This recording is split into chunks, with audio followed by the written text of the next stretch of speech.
बोलिए श्री द्वारिकाधीश की जय।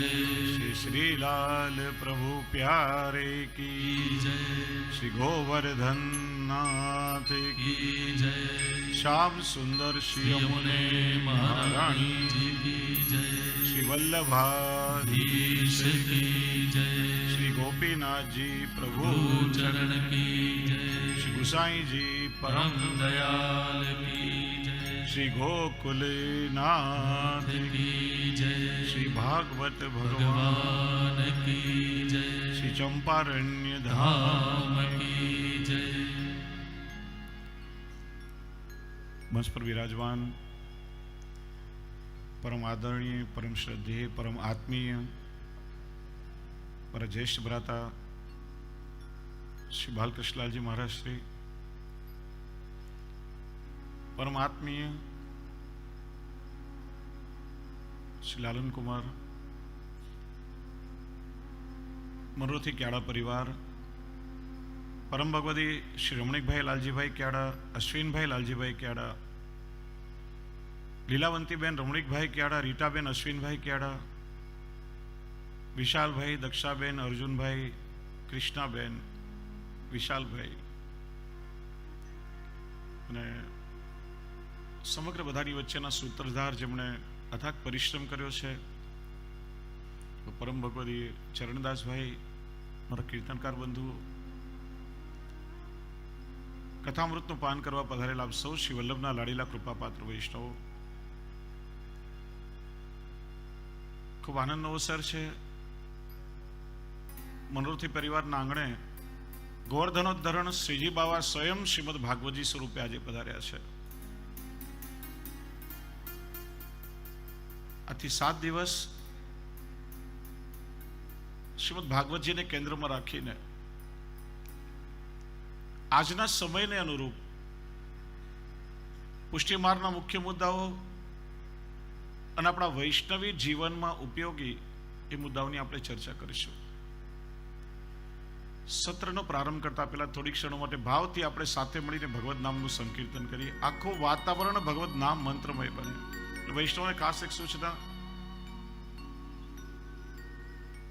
કથાનું રસપાન જ્યારે થતું હોય ત્યારે વચ્ચે વિક્ષેપ કરવો એક અપરાધ માનવામાં આવે છે. કથારસમાં વચ્ચે વિક્ષેપ ન થાય એ માટે બધી જ લૌકિક ચર્ચાને ચર્યાને આપણે વિરામ આપીએ. મોબાઈલને સાયલેન્ટ મોડ પર મૂકી દેશો, કારણ કે આખું જીવન 3G 4G હવે તો 5G માં બધા રમી રહ્યા છો, પણ 3G 4G 5G માંથી હટીને આપણે શ્રીજીની સાથે આપણા મનને જોડીએ. બધા સાથે મળીને સંકીર્તન કરશો. हे गोपाल राधे कृष्ण गोविंद गोविंद, हे गोपाल राधे कृष्ण गोविंद गोविंद, हे गोपाल राधे कृष्ण गोविंद गोविंद, हे गोपाल राधे कृष्ण गोविंद गोविंद, कृष्ण गोविंद गोविंद, कृष्ण गोविंद गोविंद, कृष्ण गोविंद गोविंद, कृष्ण गोविंद गोविंद, हे गोपाल राधे कृष्ण गोविंद गोविंद, हे गोपाल राधे कृष्ण गोविंद गोविंद.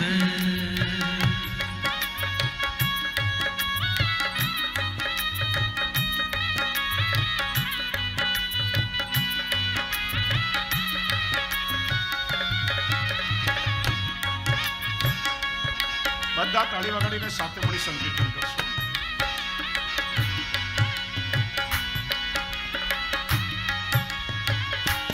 कृष्ण गोविंद गोविंद, कृष्ण गोविंद गोविंद, कृष्ण गोविंद गोविंद, कृष्ण गोविंद गोविंद, कृष्ण गोविंद गोविंद, कृष्ण गोविंद गोविंद, कृष्ण गोविंद गोविंद, कृष्ण गोविंद गोविंद, हे गोपाल राधे कृष्ण गोविंद गोविंद, हे गोपाल राधे कृष्ण गोविंद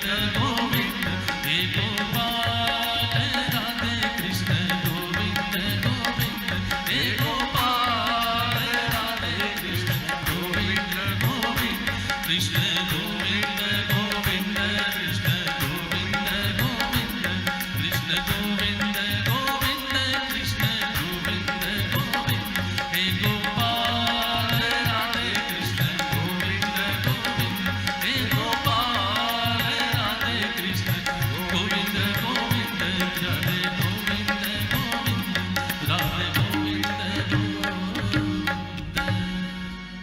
બોલીએ શ્રી કૃષ્ણ કનૈયા લાલ. વિરાજમાન પૂજ્ય ચરણોએ આપના વચનામૃતમાં ખૂબ સુંદર આજ્ઞા કરી. શ્રીમદ ભાગવતજી કોઈ ગ્રંથ શાસ્ત્ર કે પોથી માત્ર નથી. ગોવર્ધનોદ્ધરણ શ્રીજી બાવાનું સાક્ષાત વાંગમય સ્વરૂપ છે. દૈવી જીવનો ઉદ્ધાર કરવા માટે સ્વયં શ્રીજી બાવા માનો ભાગવત સ્વરૂપે અહીંયા પધાર્યા છે. 7 દિવસ સુધી આ કેવલ કોઈ મંડપ નથી, પણ સાક્ષાત પ્રભુના મંદિરમાં આપણે પ્રવેશ કરતા હોઈએ એ ભાવથી બધા અહીંયા બેસવાનું છે. આથી 7 દિવસ શ્રીમદ ભાગવતજીની સત્સંગ યાત્રાનો પ્રારંભ થવા જઈ રહ્યો છે. ઘણીવાર આપણે યાત્રા કરવા જઈએ ત્યારે યાત્રાના જે જૂના અનુભવી હોય, જેમણે ઘણી યાત્રાઓ કરી હોય, એ પોતાનો અનુભવ આપણને કે ઘણી વાસ્તુઓથી આપણને વાકેફ કરે, સાવધાન કરે. તમે યાત્રા કરવા જાઓ છો, તબિયતનું ધ્યાન રાખજો, દવા સમય પર લેજો, સાથે એક્સ્ટ્રા રાખજો, બેટરી ટોર્ચ સાથે લેજો, સામાન તાળા મારીને બરાબર સાચવજો, કોઈ ચોરી ના કરી જાય. ઘણી બધી વસ્તુથી સાવધાન કરે. હું પણ એક વસ્તુથી આપને સાવધાન કરું કે જે સત્સંગ યાત્રા પર આપણે પ્રસ્થાન કરવા જઈ રહ્યા છીએ, માર્ગમાં એક ચોર આપણને મળશે જ. અને આ ચોર કોઈ સામાન્ય બીજા ચોરો જેવો ચોર નથી કે ઘરધણી ઘરને તાળા મારીને બહાર ગયા હોય ને પાછળથી રાતના અંધારામાં તાળા તોડીને બધું ચોરીને જતો રહે. આ તો રસ્તાની વચ્ચે જ ઊભો હશે. વાકડિયાળા એના કેસ હશે, ત્રિભંગીનું સ્વરૂપ હશે, એક હસ્તમાં વેણું હશે. એવા નયનોના બાણ આપણા પર ચલાવશે કે સામે ચાલીને આપણે આપણું સર્વસ્વ સમર્પણ એના ચરણોમાં કરવા તૈયાર થઈ જશું. અને એ ચિત્તચોરને મળવા માટે જ આ સત્સંગની યાત્રા છે. આ 7 દિવસમાં ક્યાંક પ્રભુ સાથે આપણું મિલન થઈ જાય. આથી શ્રીમદ ભાગવતજીના સત્સંગનો પ્રારંભ થઈ રહ્યો છે. અને હું નથી માનતો કે આપનામાંથી કોઈએ ભાગવતજીનું શ્રવણ ક્યારે ન કર્યું હોય. કોઈ 1 વાર, કોઈ 2 વાર, કોઈ 5 વાર. ચંપારણમાં એક ભાઈ મારી પાસે આવે, મને કે મહારાજશ્રી, મારા જીવનમાં મેં 150 કથા સાંભળી નાખી. તો બહુ સારું કર્યું. 150 સાંભળી નાખી એના કરતા એક સાંભળી રાખી હોત તો વધારે સારું હતું. અને કથાનો મુખ્ય પ્રસંગ બધા જાણો જ છો. પરીક્ષિત ઋષિનો અપરાધ કર્યો. 7મા દિવસે તક્ષક નાગના દંશથી મૃત્યુ થવાનો શાપ મળ્યો. વૈરાગ્ય લઈ ઘર સંસાર છોડી મોક્ષ પ્રાપ્તિ માટે નીકળી પડ્યો. સુખદેવજી જેવા ગુરુ મળ્યા. 7 દિવસ ભાગવત કથામૃતનું પાન કરાવ્યું. પરીક્ષિતનો ઉદ્ધાર થઈ ગયો. આખી કથાનો મુખ્ય પ્રસંગ આટલો જ છે. હજારો વર્ષોથી બધા સાંભળતા રહ્યા છે, પણ કથામાં એવું શું છે કે જ્યારે આપણને વધાઈ મળે કે શ્રીમદ ભાગવતજીનો સત્સંગ થવાનો છે, 1000 લૌકિક કામ વ્યવહાર બધું છોડી અને આપણે કથા શ્રવણ કરવા માટે ભાગતા ભાગતા આવીએ છીએ. બાકી માનવીનો સ્વભાવ દરરોજ નવીનતાઓ માટે ટેવાયેલો છે. એક વાર છાપું વાંચ્યું હોય, બીજી વાર વાંચવું ના ગમે. એક વાર સમાચાર સાંભળ્યા હોય, ઘડી ઘડી સાંભળવા ના ગમે. કોઈ મનગમતી પુસ્તક 1 વાર 2 વાર વાંચો, ઘડી ઘડી વાંચવી ના ગમે. દરરોજ કંઈક આધુનિકતા આપણને જોઈએ. પણ શ્રીમદ ભાગવતજીમાં એવું શું છે કે હજારો વર્ષોથી કથા કહેનારા કહેતા આવ્યા છે, સાંભળનારા સાંભળતા આવ્યા છે. ને છતાં ન તો કહેનારા તૃપ્ત થાય છે કે ન તો સાંભળનારા તૃપ્ત થાય છે. ઓર જેમ જેમ આપણે કથાનું શ્રવણ કરતા જઈએ, આપણી પ્યાસ, આપણી તરસ ઓર વધતી જાય. 1000 કામ છોડીને આપણે કથા સાંભળવા માટે આવી પહોંચીએ. કોઈ તમને પૂછે કે આટલી કથાઓ સાંભળી તમે દરરોજ સત્સંગ કરો છો તો શું તમને કંટાળો નથી આવતો? તો કહેશે કે પૂછો પેલી માછલીને કે લાખો વર્ષથી પાણી મારે છે તો પાણીથી શું તને કંટાળો નથી આવતો? માછલી કહેશે પાણી એ તો મારું જીવન છે, જે દિવસે હું પાણીથી કંટાળીશ ત્યારે મારું મૃત્યુ થશે. એમ વૈષ્ણવ પણ કહેશે લાખો વર્ષનું આયુષ્ય ભલે અમને મળે, પણ જેમાં ઠાકોરજીની સેવા અને સત્સંગ ન હોય તો એવું આયુષ્ય મારે નથી જોઈતું. અને ભલે અલ્પ જીવન મળે, પણ જેમાં ઠાકોરજીની સેવા, સ્મરણ અને સત્સંગ હોય તો એવું જીવન અમારે જોઈએ છે. એટલે તો આપણે ત્યાં વાર્તા સાહિત્યમાં પ્રસંગ આવે છે કે 2 ભગવદી વૈષ્ણવ એક સ્થાન પર ભેગા થાય છે, સત્સંગ કરે છે. જુદા પડતી વખતે ભીત પર લગતા જાય છે 2 ઘડી જીવ્યા. આ 2 ઘડી જીવ્યાનો અર્થ શું થાય? શું કેવલ શ્વાસ લેવાની ક્રિયાનું નામ જીવન છે? તો પશુ, પક્ષી, જીવ, જંતુ, વૃક્ષ, વનસ્પતિ બધા જ શ્વાસોશ્વાસ કરતા હોય. વાસ્તવમાં જીવન જીવ્યા કોને કહેવાય? ઠાકોરજી બહુ કૃપા કરી, અનેક જન્મોના પુણ્યકર્મોથી મનુષ્યનું શરીર મળ્યું છે. અને પ્રભુની કૃપાથી વૈષ્ણવ કુળમાં આપણો જન્મ થયો છે. આ માત્ર સંયોગ નથી. પ્રભુ તમારી પાસેથી કોઈ અલૌકિક પુરુષાર્થ સિદ્ધ કરાવવા માંગે છે. ઠાકોરજી તમને એક એવા પરિવારમાં જન્મ આપ્યો છે કે જ્યાં પોતાની ભક્તિ કરવા માટે બધી અનુકૂળતા ઠાકોરજી કરી આપી છે. તું બીજા બધાથી કઈ રીતે જુદો છું? મારું વૈષ્ણવી જીવન કોને કહેવાય? ઘણી વાર કહું, જ્યારે સૃષ્ટિની રચના બ્રહ્માજીએ કરી, 4 વસ્તુ બધાને સમાન આપી છે. આહાર, નિદ્રા, ભય, મૈથુનંચ સામાન્ય મેતદ પશુભિ નરાણામ. કે છે ને એકવાર બધા પશુઓ બ્રહ્માજી પાસે આવ્યા કે મહારાજ, તમે મારી સાથે બહુ અન્યાય કર્યો છે. પૂછ્યું કેમ? કે આ માણસને તમે કેવો બનાવ્યો? કરે બધું માણસ, પણ ઉદાહરણ અમારા પશુ ના દેવાય. એવું કેમ? કઈ રીતે? બહુ વફાદાર હોય તો કે કૂતરા જેવો વફાદાર છે, બીકણ હોય તો કે બિલાડી જેવો બીકણ છે, બહુ મહેનત કરતો હોય તો કે ગધેડાની જેમ મહેનત કરે છે, આળસુ હોય તો કે આ પાડાની જેમ પડ્યો રહે છે, લુચ્ચો હોય તો કે આ શિયાળ જેવો લુચ્ચો છે, હિંમત વાળો હોય તો કે આ સાવજ જેવો હિંમત વાળો છે. કરે બધું માણસને, ઉદાહરણ પશુ ના દેવાય. બ્રહ્માજી કે જુઓ, 4 વસ્તુઓ મેં બધાને સરખે ભાગે આપી છે. આહાર, નિદ્રા, ભય, મૈથુન. આહાર, પેટ ભરવાની વૃત્તિ. પશુ આખો દિવસ ચરે, રખડે, પોતાનું પેટ ભરે. એમ માણસ સવારે ભૂખ્યો જાગે, રાત્રે કોઈ ભૂખ્યા સૂતા નથી, કોઈને કોઈ રીતે પોતાનું પેટ ભરી લે છે. બીજો પરિબળ છે નિદ્રા. થાકીને પશુઓ ક્યાંક વિસામો શોધે, માણસ પણ થાકે ત્યારે નિદ્રાધીન થાય છે. શરીરને ઊંઘ જોઈએ. ત્રીજો પરિબળ છે ભય. દરેકને પોતાનાથી બળવાનનો ભય સતાવતો હોય. મૃત્યુનો ભય તો દરેકને સતાવે છે. અને આજકાલ એક નવો ભય, તોનો ભય, ભવિષ્યનો ભય. જે વસ્તુની આપણને ખબર ન હોય એનાથી માણસ ડર્યા કરે. શેર બજારમાં ઇન્વેસ્ટમેન્ટ કર્યું, ભાવ નહીં વધે તો? અત્યારે સોનાના ભાવ વધી રહ્યા છે. 20-25 તોલા ખરીદી લીધું, પાછા નીચે જશે તો? દુકાનની એક નવી ફ્રેન્ચાઇઝ ખોલી, બરાબર ઘરાકી નહીં ચાલે તો?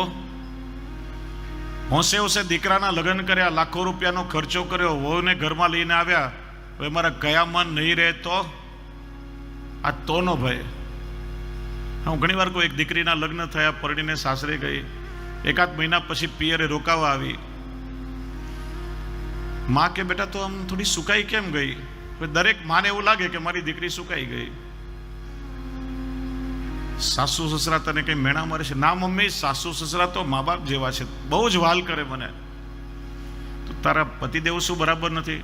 મારો પતિ તો હું જે કહું એ બધું મારું માને, ક્યારે મારી સામે જોરથી નથી બોલ્યા ને. તો બીજી કોઈ તકલીફ બેટા ઘરમાં શું છે તને, શું વાંધો આવ્યો? કે મમ્મી એક વસ્તુનો મને બહુ ડર લાગે, સવારે મારા પતિદેવ જાગે, ચાલ જલ્દી જલ્દી ચા મૂક, નહીં તો નાવાનું ગરમ પાણી મૂક, નહીં તો ચાલ જમવાની થાળી પરોસ, નહીં તો ચાલ ઓફિસની બેગ તૈયાર કર, નહીં તો મને બીક લાગે, નહીં તો શું કરશે? બેટા એકવાર પૂછી લે ને, આપણને ખબર પડે સામે શું કરવું. પેલી સાસરે આવી, સવારે એમના પતિ જાગ્યા અને કે ચાલ જલ્દી જલ્દી ચા મૂક, નહીં તો શું કરશો? કે હું જાતે મૂકી લઈશ. આ તોનો ભય, ખબર ના હોય તોય માણસને ભય લાગે. આહાર, નિદ્રા, ભય અને ચોથું પરિબળ છે પ્રજાની ઉત્પત્તિ. જેમ પશુઓ કરે છે માણસ પણ પ્રજાની ઉત્પત્તિ કરે છે. પણ કયું? માણસને મેં એક વસ્તુ વધારે આપી છે, ધર્મો હિ એકો અધિકો વિશેષ ધર્મેણ હિના પશુભી સમાના. આ ધર્મનું જે પરિબળ છે, ધર્મ નામનું તત્વ છે, મેં કેવલ મનુષ્યને આપ્યું કારણ કે માણસને મેં વિવેક બુદ્ધિ આપી છે. બુદ્ધિથી માણસ વિચારશીલ છે. પાપ શું, પુણ્ય શું, સાચું ખોટું શું, ધર્મ અધર્મ શું, શું કરાય શું ના કરાય, આ બધું કેવલ માણસ વિચારી શકે છે. એટલા માટે માણસ થઈને જે પોતાના ધર્મને ચૂકી જાય, જે ધર્મથી વિમુખ થાય, એમાં ને પશુમાં કોઈ ફરક નથી. બાકીની ચાર વસ્તુઓ સરખી છે.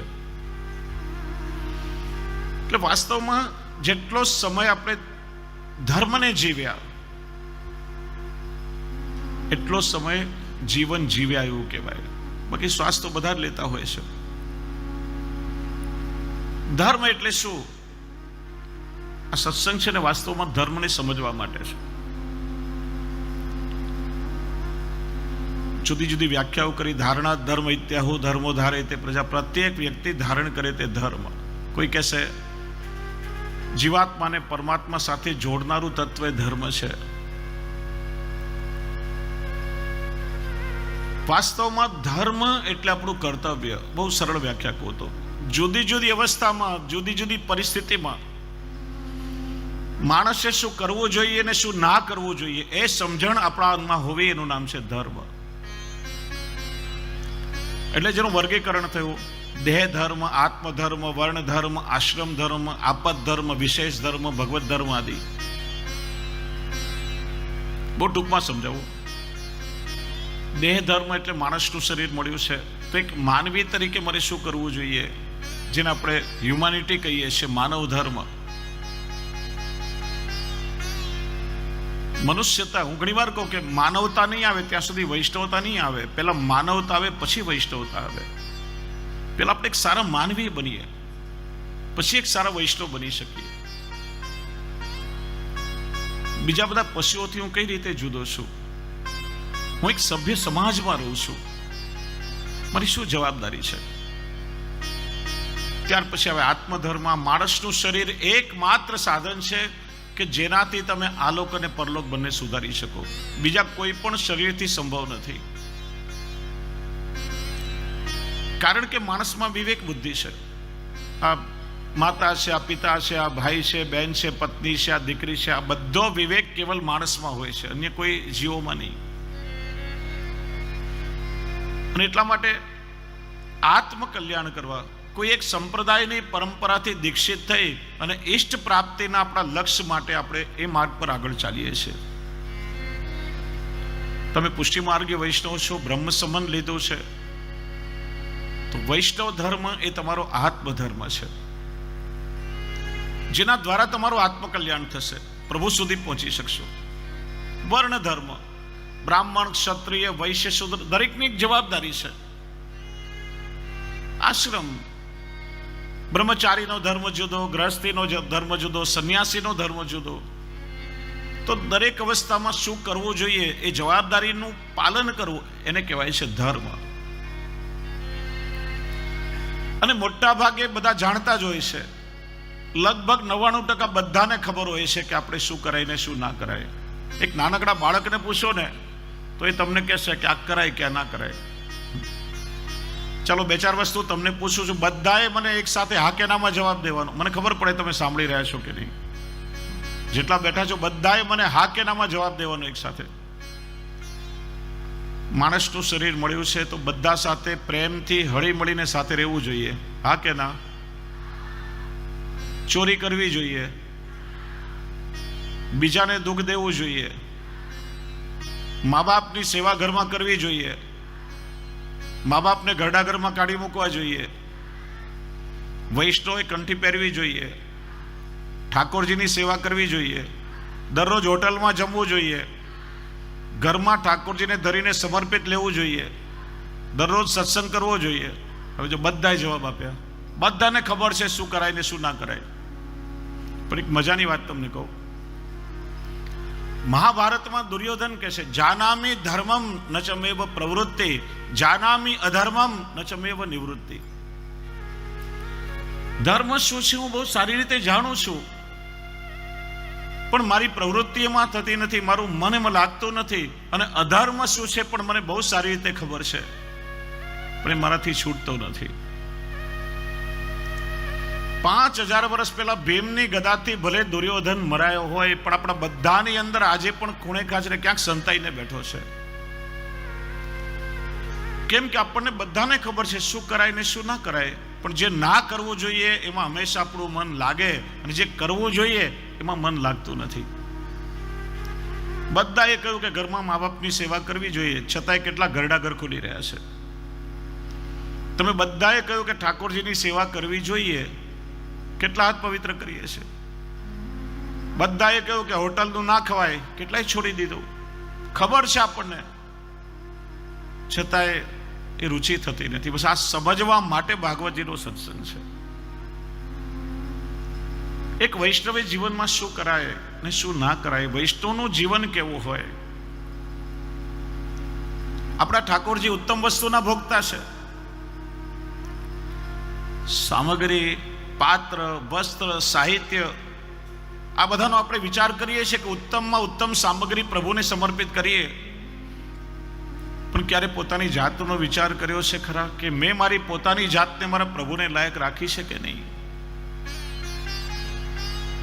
હું મારા પ્રભુને લાયક છું કે નહીં? મારા ઠાકોરજીને, મારા શ્રી વલ્લભને કેવો વૈષ્ણવ ગમે? હું હજી સુધી એવો વૈષ્ણવ થયો કે નહીં?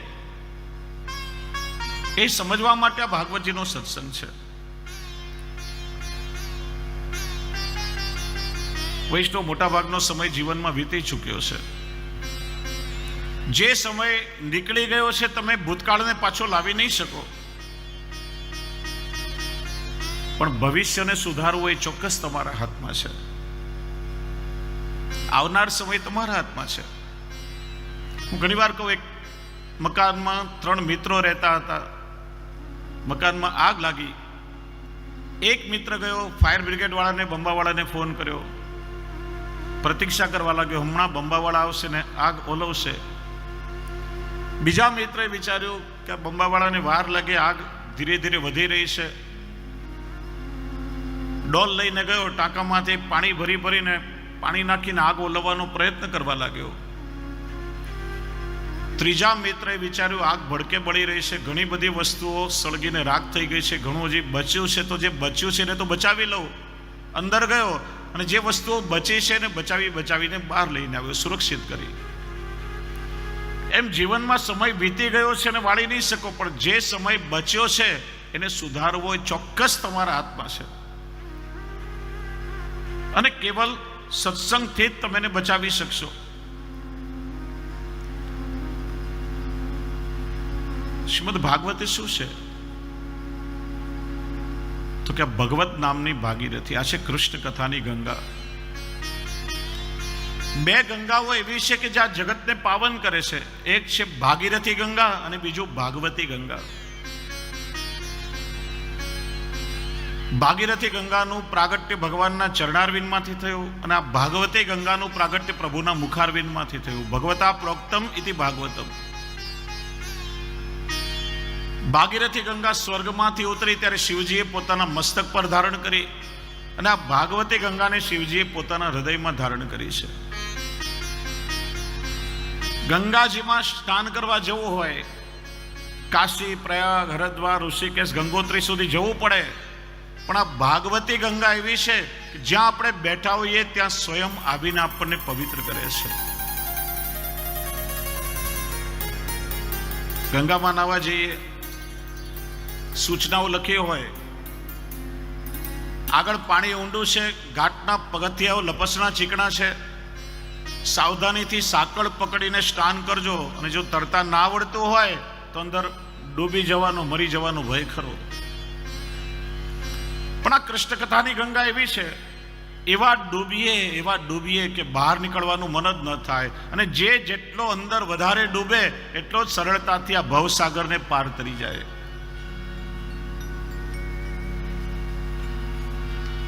શ્રીમદ ભાગવતજી એને જંગમ તીર્થ કહેવામાં આવે છે. ચાલતું ફરતું આ તીર્થ છે. જો તમારે કોઈ તીર્થમાં નાહવા જવું હોય તો તે સ્થાનમાં જવું પડે, પણ આ કથા તીર્થ એવું તીર્થ છે કે બધા તીર્થો પોતાના મહાત્મ્ય સાથે પ્રભુની લીલા શ્રવણ કરવા માટે અહીંયા પ્રગટ થાય છે. મહાત્મ્યમાં કહ્યું છે, તત્રૈવ ગંગા યમુના ચ વેણી ગોદાવરી સિંધુ સરસ્વતી ચ સર્વાણી તીર્થાની વસંતી તત્ર યત્રાચ્યુતોદાર કથા પ્રસંગ. સુરદાસજી કહે છે, હરિ હરિ હરિ હરિ સુમિરિન કરો, હરિ ચરણારવિંદ ઉર્ધરો. हरि की कथा जब होई जहां गंगा हो चली आवे तहां, यमुना सिंधु सरस्वती आवे, गोदावरी विलम न लावे, सर्व तीर्थ को वासा तहां, सूर हरि कथा होवे जहां. બધા તીર્થોનું તીર્થત્વ અહીંયા પ્રાપ્ત થાય. અને કેવલ તીર્થત્વ નહીં, જ્યાં પ્રભુની કથા, જ્યાં ભગવત નામનો સત્સંગ ચાલી રહ્યો હોય, સ્વયં ઠાકોરજી પણ પોતાની લીલાઓનું શ્રવણ કરવા માટે ત્યાં પ્રગટ થાય છે. ઠાકોરજીનું એક નામ છે લીલા ગુણગાન પ્રિય. મહાત્મ્યમાં ભગવાન પોતે આજ્ઞા કરે છે, યત્ર યત્ર ચતુર્વક્ત શ્રીમદ ભાગવતમ ભવેત ગચ્છામિ તત્ર તત્રાહમ ઘોર યથા સુત વત્સલ. મારા ભક્તો જ્યારે પોતાના ઘરેથી ભાગવતજીની કથાનું શ્રવણ કરવા નીકળે તો હું પણ એમની પાછળ પાછળ ચાલતો જાઉં છું. કેવી રીતે? ગો યથા સુત વત્સલ. જેમ વાછરડાની પાછળ પાછળ ગાય વાત્સલ્ય વરસાવતી જતી હોય, એમ હું પણ મારા ભક્તોની પાછળ પાછળ કરુણા વરસાવતો જાઉં છું. એટલા માટે આપણે ત્યાં સત્સંગમાં એક બહુ સુંદર પ્રકાર છે. જો ક્યારા પરિવારના મનમાં મનોરથ થયો, આ દેવકી ગલોલ ગામમાં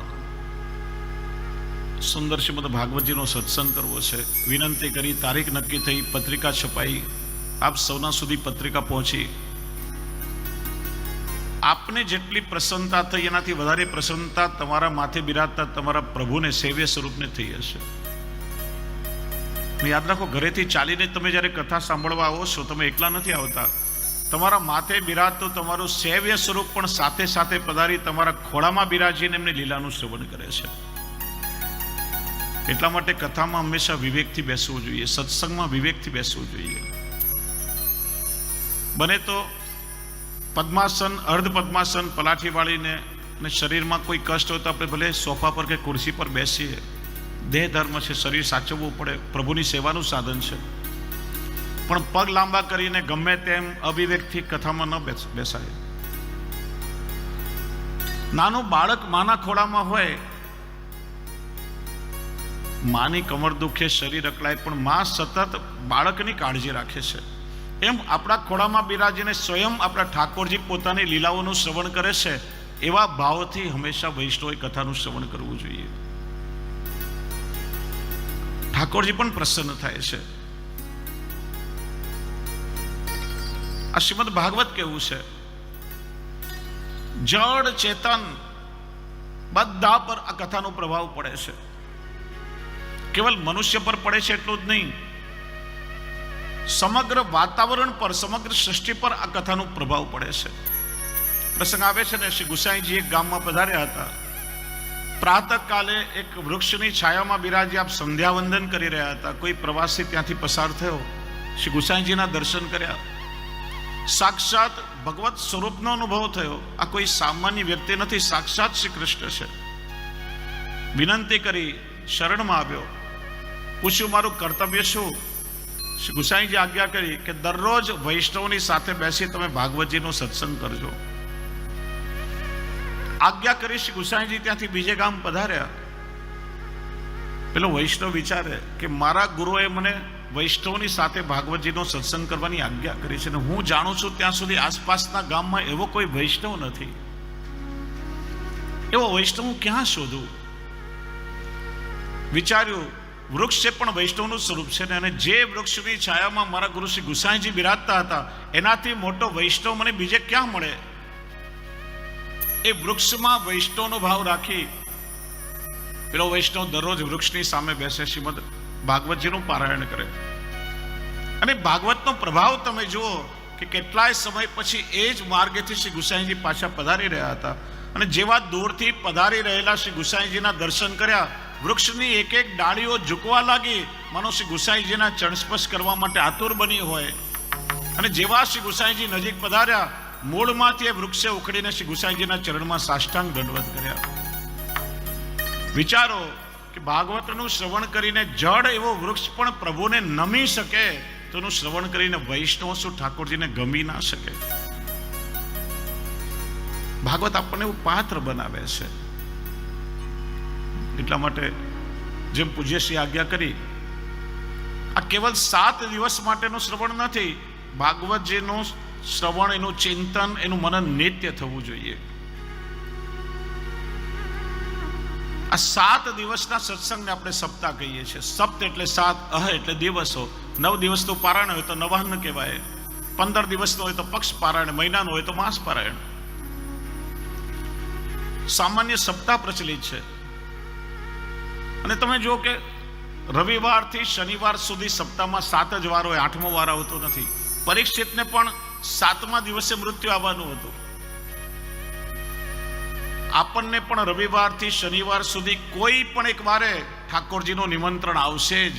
ક્યારે આવશે કોઈને ખબર નથી. સપ્તાહનો અર્થ એ થાય કે આપણા જીવનમાં આવતો કોઈ પણ સપ્તાહ, કોઈ પણ વાર, કોઈ પણ દિવસ ભગવત નામ વગરનો વ્યતીત ન થાય. નિત્યનું ચિંતન, નિત્યનું ચરવણ જીવનમાં થવું જોઈએ. ત્યારે જ એ જીવનમાં અલૌકિક રસની અનુભૂતિ થશે. અલૌકિક સંસારમાં ખારા, ખાટા, તીખા, મોળા, કડવા બધા રસ મળે આપણને. કોઈની વાણીમાં કડવાશ હોય, કોઈના સ્વભાવ તીખા થઈ ગયા હોય, સંબંધોમાં ખટાશ આવી ગઈ હોય, આ બધા રસ લૌકિકમાં મળે. પણ શ્રીમદ ભાગવતમાં કયો રસ છે? બહુ સુંદર કહ્યું, મીઠે રસ સે ભરોરી કથા પ્યારી લાગે, મને સંસારી બાતા ખારી ખારી લાગે. मीठी रस से भरोरी,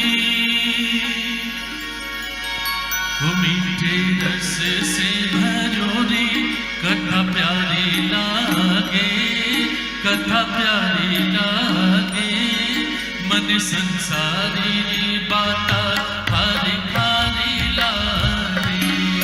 मीठे रस से भरोरी कथा प्यारी लागे, कथा प्यारी लागे, मन संसारी बाता खारी खारी लागे.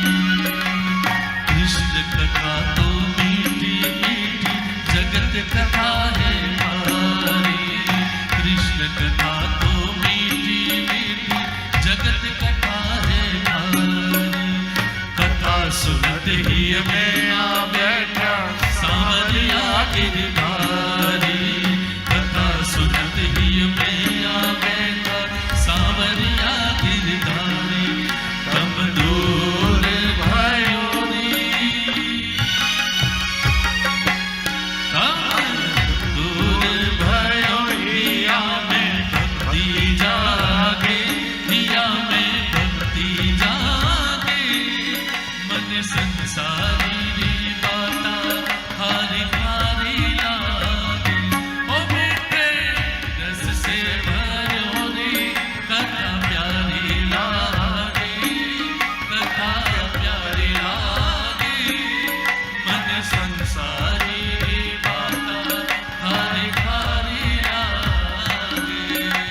में जो ब्योरी मति थारी लागे, मति थारी लागे, मन संसारी री बाता खारी खारी लागे। ओ मीठे रस से भरोरी कथा प्यारी लागे, कथा प्यारी लागे, मन संसारी री बाता खारी खारी लागे।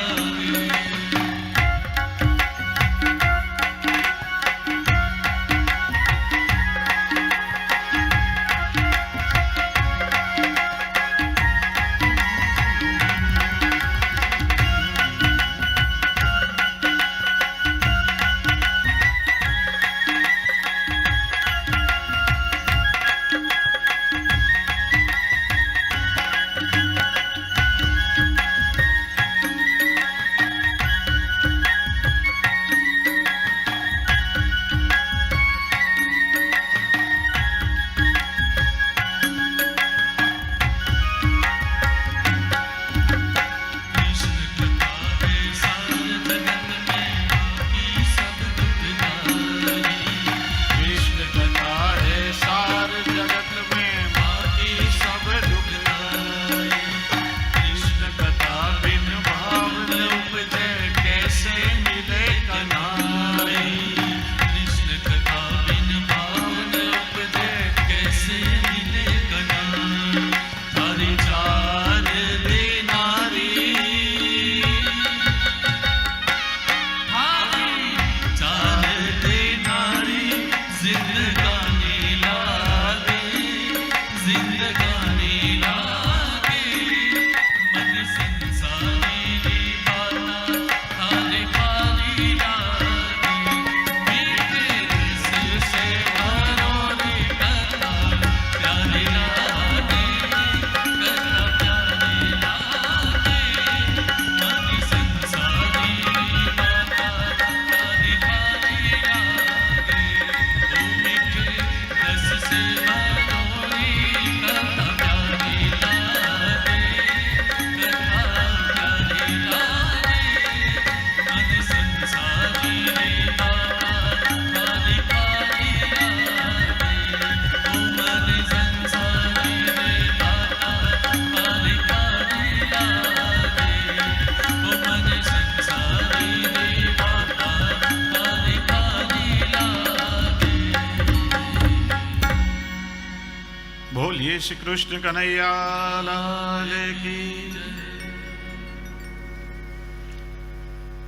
શ્રીમદ ભાગવતજીનો સત્સંગ એવો છે, માણસની વૃત્તિ અને પ્રવૃત્તિ બધું બદલી શકે. કે છે 5-6 વર્ષની નાનકડી બાળકી હતી. નાનપણમાં એની માતા મૃત્યુ પામી. પિતાએ મા બાપ બંનેનું વાત્સલ્ય એને આપ્યું, ખૂબ લાડકોડથી એને ઉછેરી મોટી કરી. વિચાર્યું મારી લાડકવાઈ એકની એક દીકરી છે,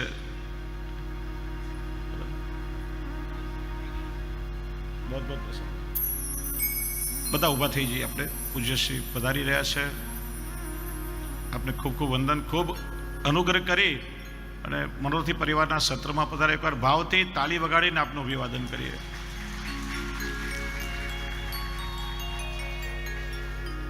અને આપશ્રી આજ્ઞા કરી છે કે પાછા સમય મળશે ચોક્કસ ફરીથી પધારશે, આપના વૈષ્ણવનો લાભ મળશે.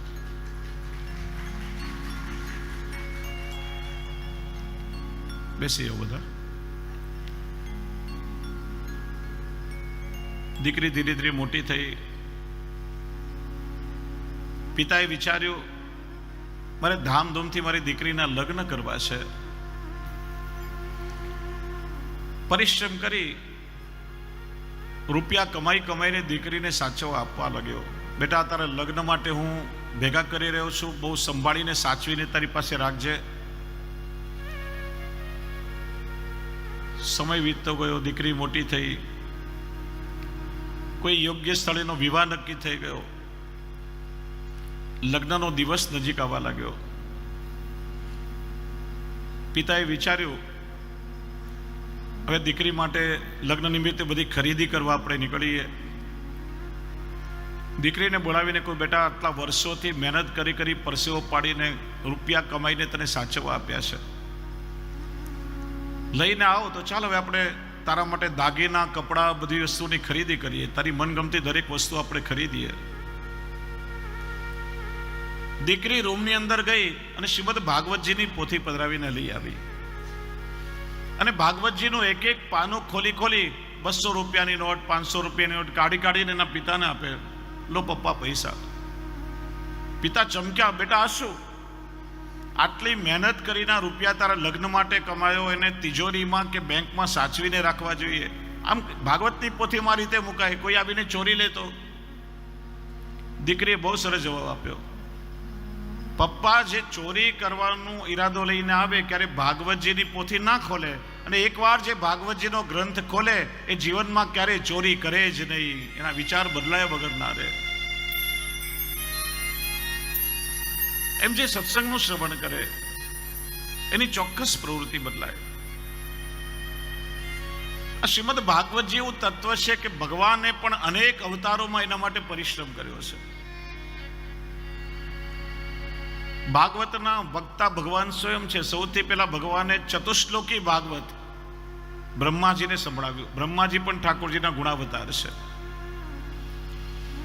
બ્રહ્માજી એમના માનસપુત્ર નારદજીને સંભળાવ્યું. નારદજી પણ પ્રભુના આવેશાવતાર મનાય છે. નારદજીએ વ્યાસજીને સંભળાવ્યું. વ્યાસજી પણ પ્રભુના જ્ઞાનાવતાર છે. વ્યાસજી સમાધિમાં અનુભવ કર્યો, ભાગવતની રચના કરી.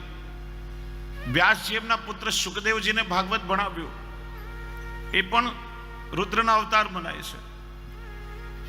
આટલા અવતારોમાં તો પરિશ્રમ કર્યો, પણ જ્યારે પ્રભુનો વલ્લભાવતાર થયો, સ્વયં ઠાકોરજી શ્રી વલ્લભ સ્વરૂપે પ્રગટ થયા. શ્રી મહાપ્રભુજીનું પણ એક અવતાર કાર્ય છે. શ્રી ભાગવત પિયુષ સમુદ્ર મથનક સમહ અને શ્રી ભાગવત ગુડાર્થ પ્રકાશન પરાયણ. ભાગવત રૂપી અમૃતના સમુદ્રનું મંથન કરી શ્રી મહાપ્રભુજીએ એમાં રહેલા પ્રભુની લીલાના ગોળ અર્થોને પ્રગટ કર્યા છે.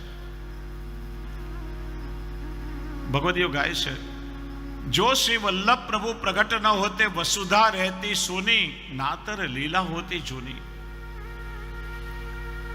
જો શ્રી વલ્લભ પ્રગટ ન થયા હોત તો જીવ પ્રભુની લીલાથી અજાણ્યો રહી ગયો હોત.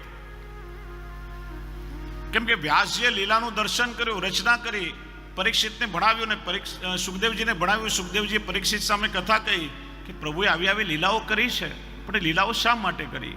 એ લીલાઓ કરવા પાછળનો હેતુ શું છે, એનું તાત્પર્ય શું છે? એ ગૂઢ અર્થો શ્રી મહાપ્રભુજી પ્રગટ કર્યા છે, જગતને સમજાવ્યા છે. આ ભાગવતના મર્મને યદિ કોઈએ જાણ્યો અને માણ્યો છે તો શ્રી મહાપ્રભુ વલ્લભાચાર્યજી છે. પ્રસંગ આવે છે કે આપના સેવક પદ્મનાભદાસ બહુ ઉત્તમ વક્તા હતા. આખું ભાગવત એમને કંઠસ્થ હતું. એકવાર પદ્મનાભદાસજી કથા કરી રહ્યા હતા. શ્રી મહાપ્રભુજી ત્યાં પધાર્યા. આપે કથાનું શ્રવણ કર્યું.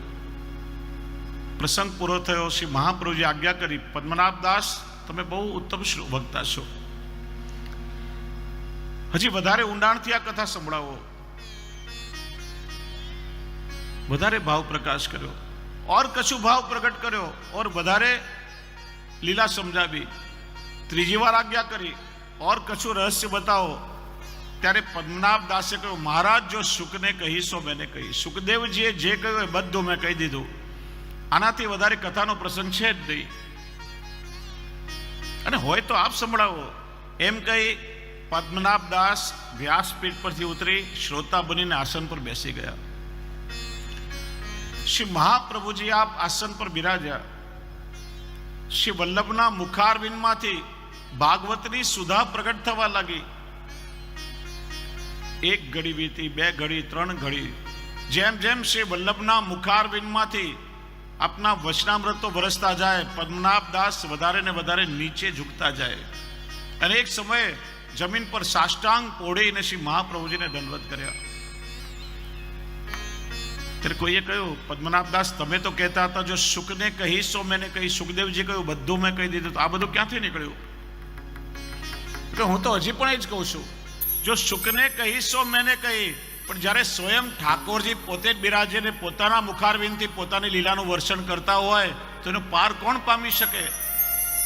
શ્રી વલ્લભે તો સાક્ષાત વસ્તુતઃ કૃષ્ણ એવા છે. અને શ્રી વલ્લભ જે ભાગવતજીનું રહસ્ય પ્રગટ કરી શકે એવું બીજું કોણ કરી શકે? એટલા માટે વૈષ્ણવ 7 દિવસ શ્રી મહાપ્રભુજીના દ્રષ્ટિકોણથી, પુષ્ટિ માર્ગે દ્રષ્ટિકોણથી આપણે ભાગવતને સમજવાનો પ્રયત્ન કરશું. સુખદેવજીની વાણી સમાધિની વાણી છે. અષ્ટ સખાની વાણી અનુભવની વાણી છે. સુખદેવજી લીલાના વક્તા છે. અષ્ટ સખાઓ લીલાના સાક્ષી છે અને દ્રષ્ટા પણ છે. સુખદેવજીએ વ્યાસજી પાસે મેળવ્યું કથા કહી અને અષ્ટ સખાઓ શ્રી મહાપ્રભુજી શ્રી ગુસાઈજી પાસે મેળવ્યું છે. સુખદેવજી પાસે 7 દિવસની સમય મર્યાદા છે. 7 દિવસમાં પરીક્ષિતનો ઉદ્ધાર કરવા માટે જેટલી કથા સંભળાવી જોઈએ એટલી સંભળાવી. જ્યારે અષ્ટસખાઓ પાસે કોઈ સમય મર્યાદા નથી. નિત્ય લીલા નિત્ય નવતમ શ્રુતિ ન પામે પાર. પ્રભુને નિત્ય એમની લીલાઓનું શ્રવણ કરાવે છે.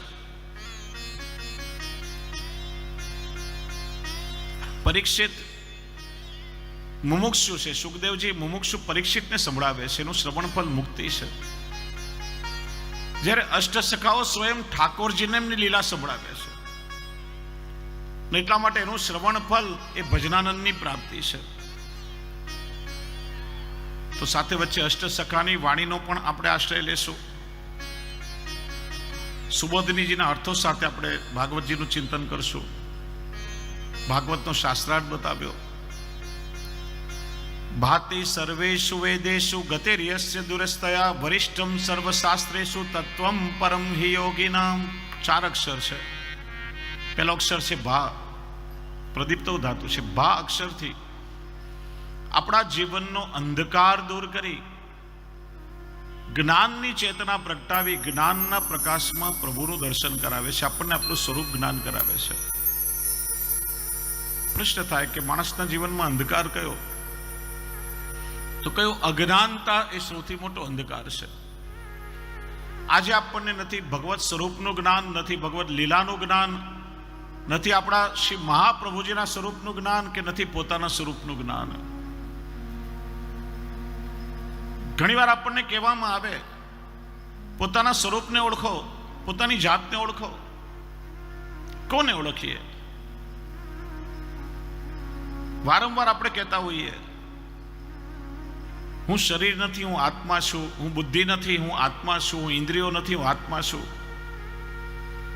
તો શું આત્મા છું, હું આત્મા છું એ કહેવાથી શું આત્મજ્ઞાન થઈ જાય છે? માણસ કહે છે હું બુદ્ધિ નથી પણ વિચારે છે બુદ્ધિથી. માણસ કહે છે હું શરીર નથી પણ કામ કરે છે બધું શરીરથી. તો શું ખાલી આત્મા છું એ કહેવાથી આત્મજ્ઞાન થઈ જાય છે? આપણે કયા સ્વરૂપને ઓળખીએ?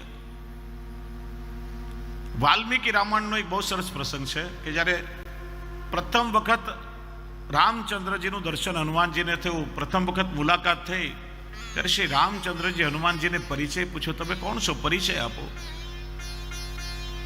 બહુ સુંદર પરિચય આપ્યો.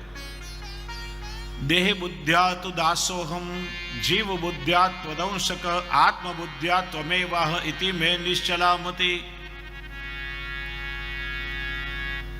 દેહ બુદ્ધિથી હું આપનો દાસ છું, જીવ બુદ્ધિથી આપનો અંશ છું, અને આત્મ બુદ્ધિથી હું આપનું પોતાનું સ્વરૂપ છું.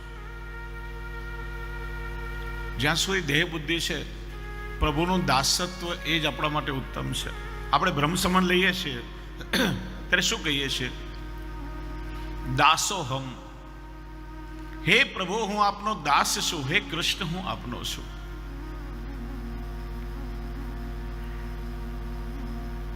પ્રભુ આપણા અંશી છે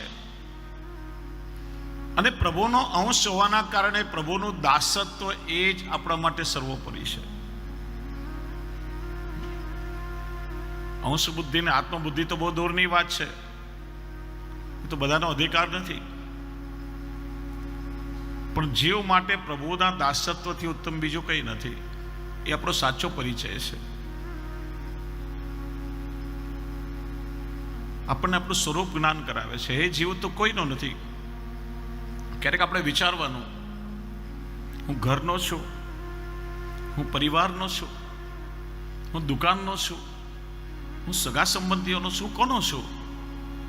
અંદરથી અવાજ આવશે, એ જીવ તો કોઈનો નથી, તું પ્રભુનો છે. પ્રભુના અંશમાંથી આપણો જન્મ થયો છે.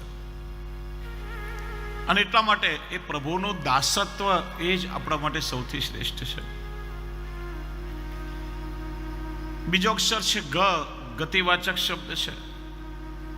આપણી લૌકિક ગતિ અટકાવી અને આપણા જીવનની ગતિ પ્રભુ તરફ કરાવનારું આ શાસ્ત્ર છે. ત્રીજો અક્ષર છે વ, વરિષ્ઠમ સર્વશાસ્ત્રેષુ. આ સંસારમાં જેટલા શાસ્ત્ર ગ્રંથ પોથીઓ, જેટલા સાધનો છે, આ બધામાં શ્રીમદ ભાગવત એ સૌથી શ્રેષ્ઠ છે, વરિષ્ઠ છે. ચોથો અક્ષર છે ત, તારકમ ભવસાગરાત.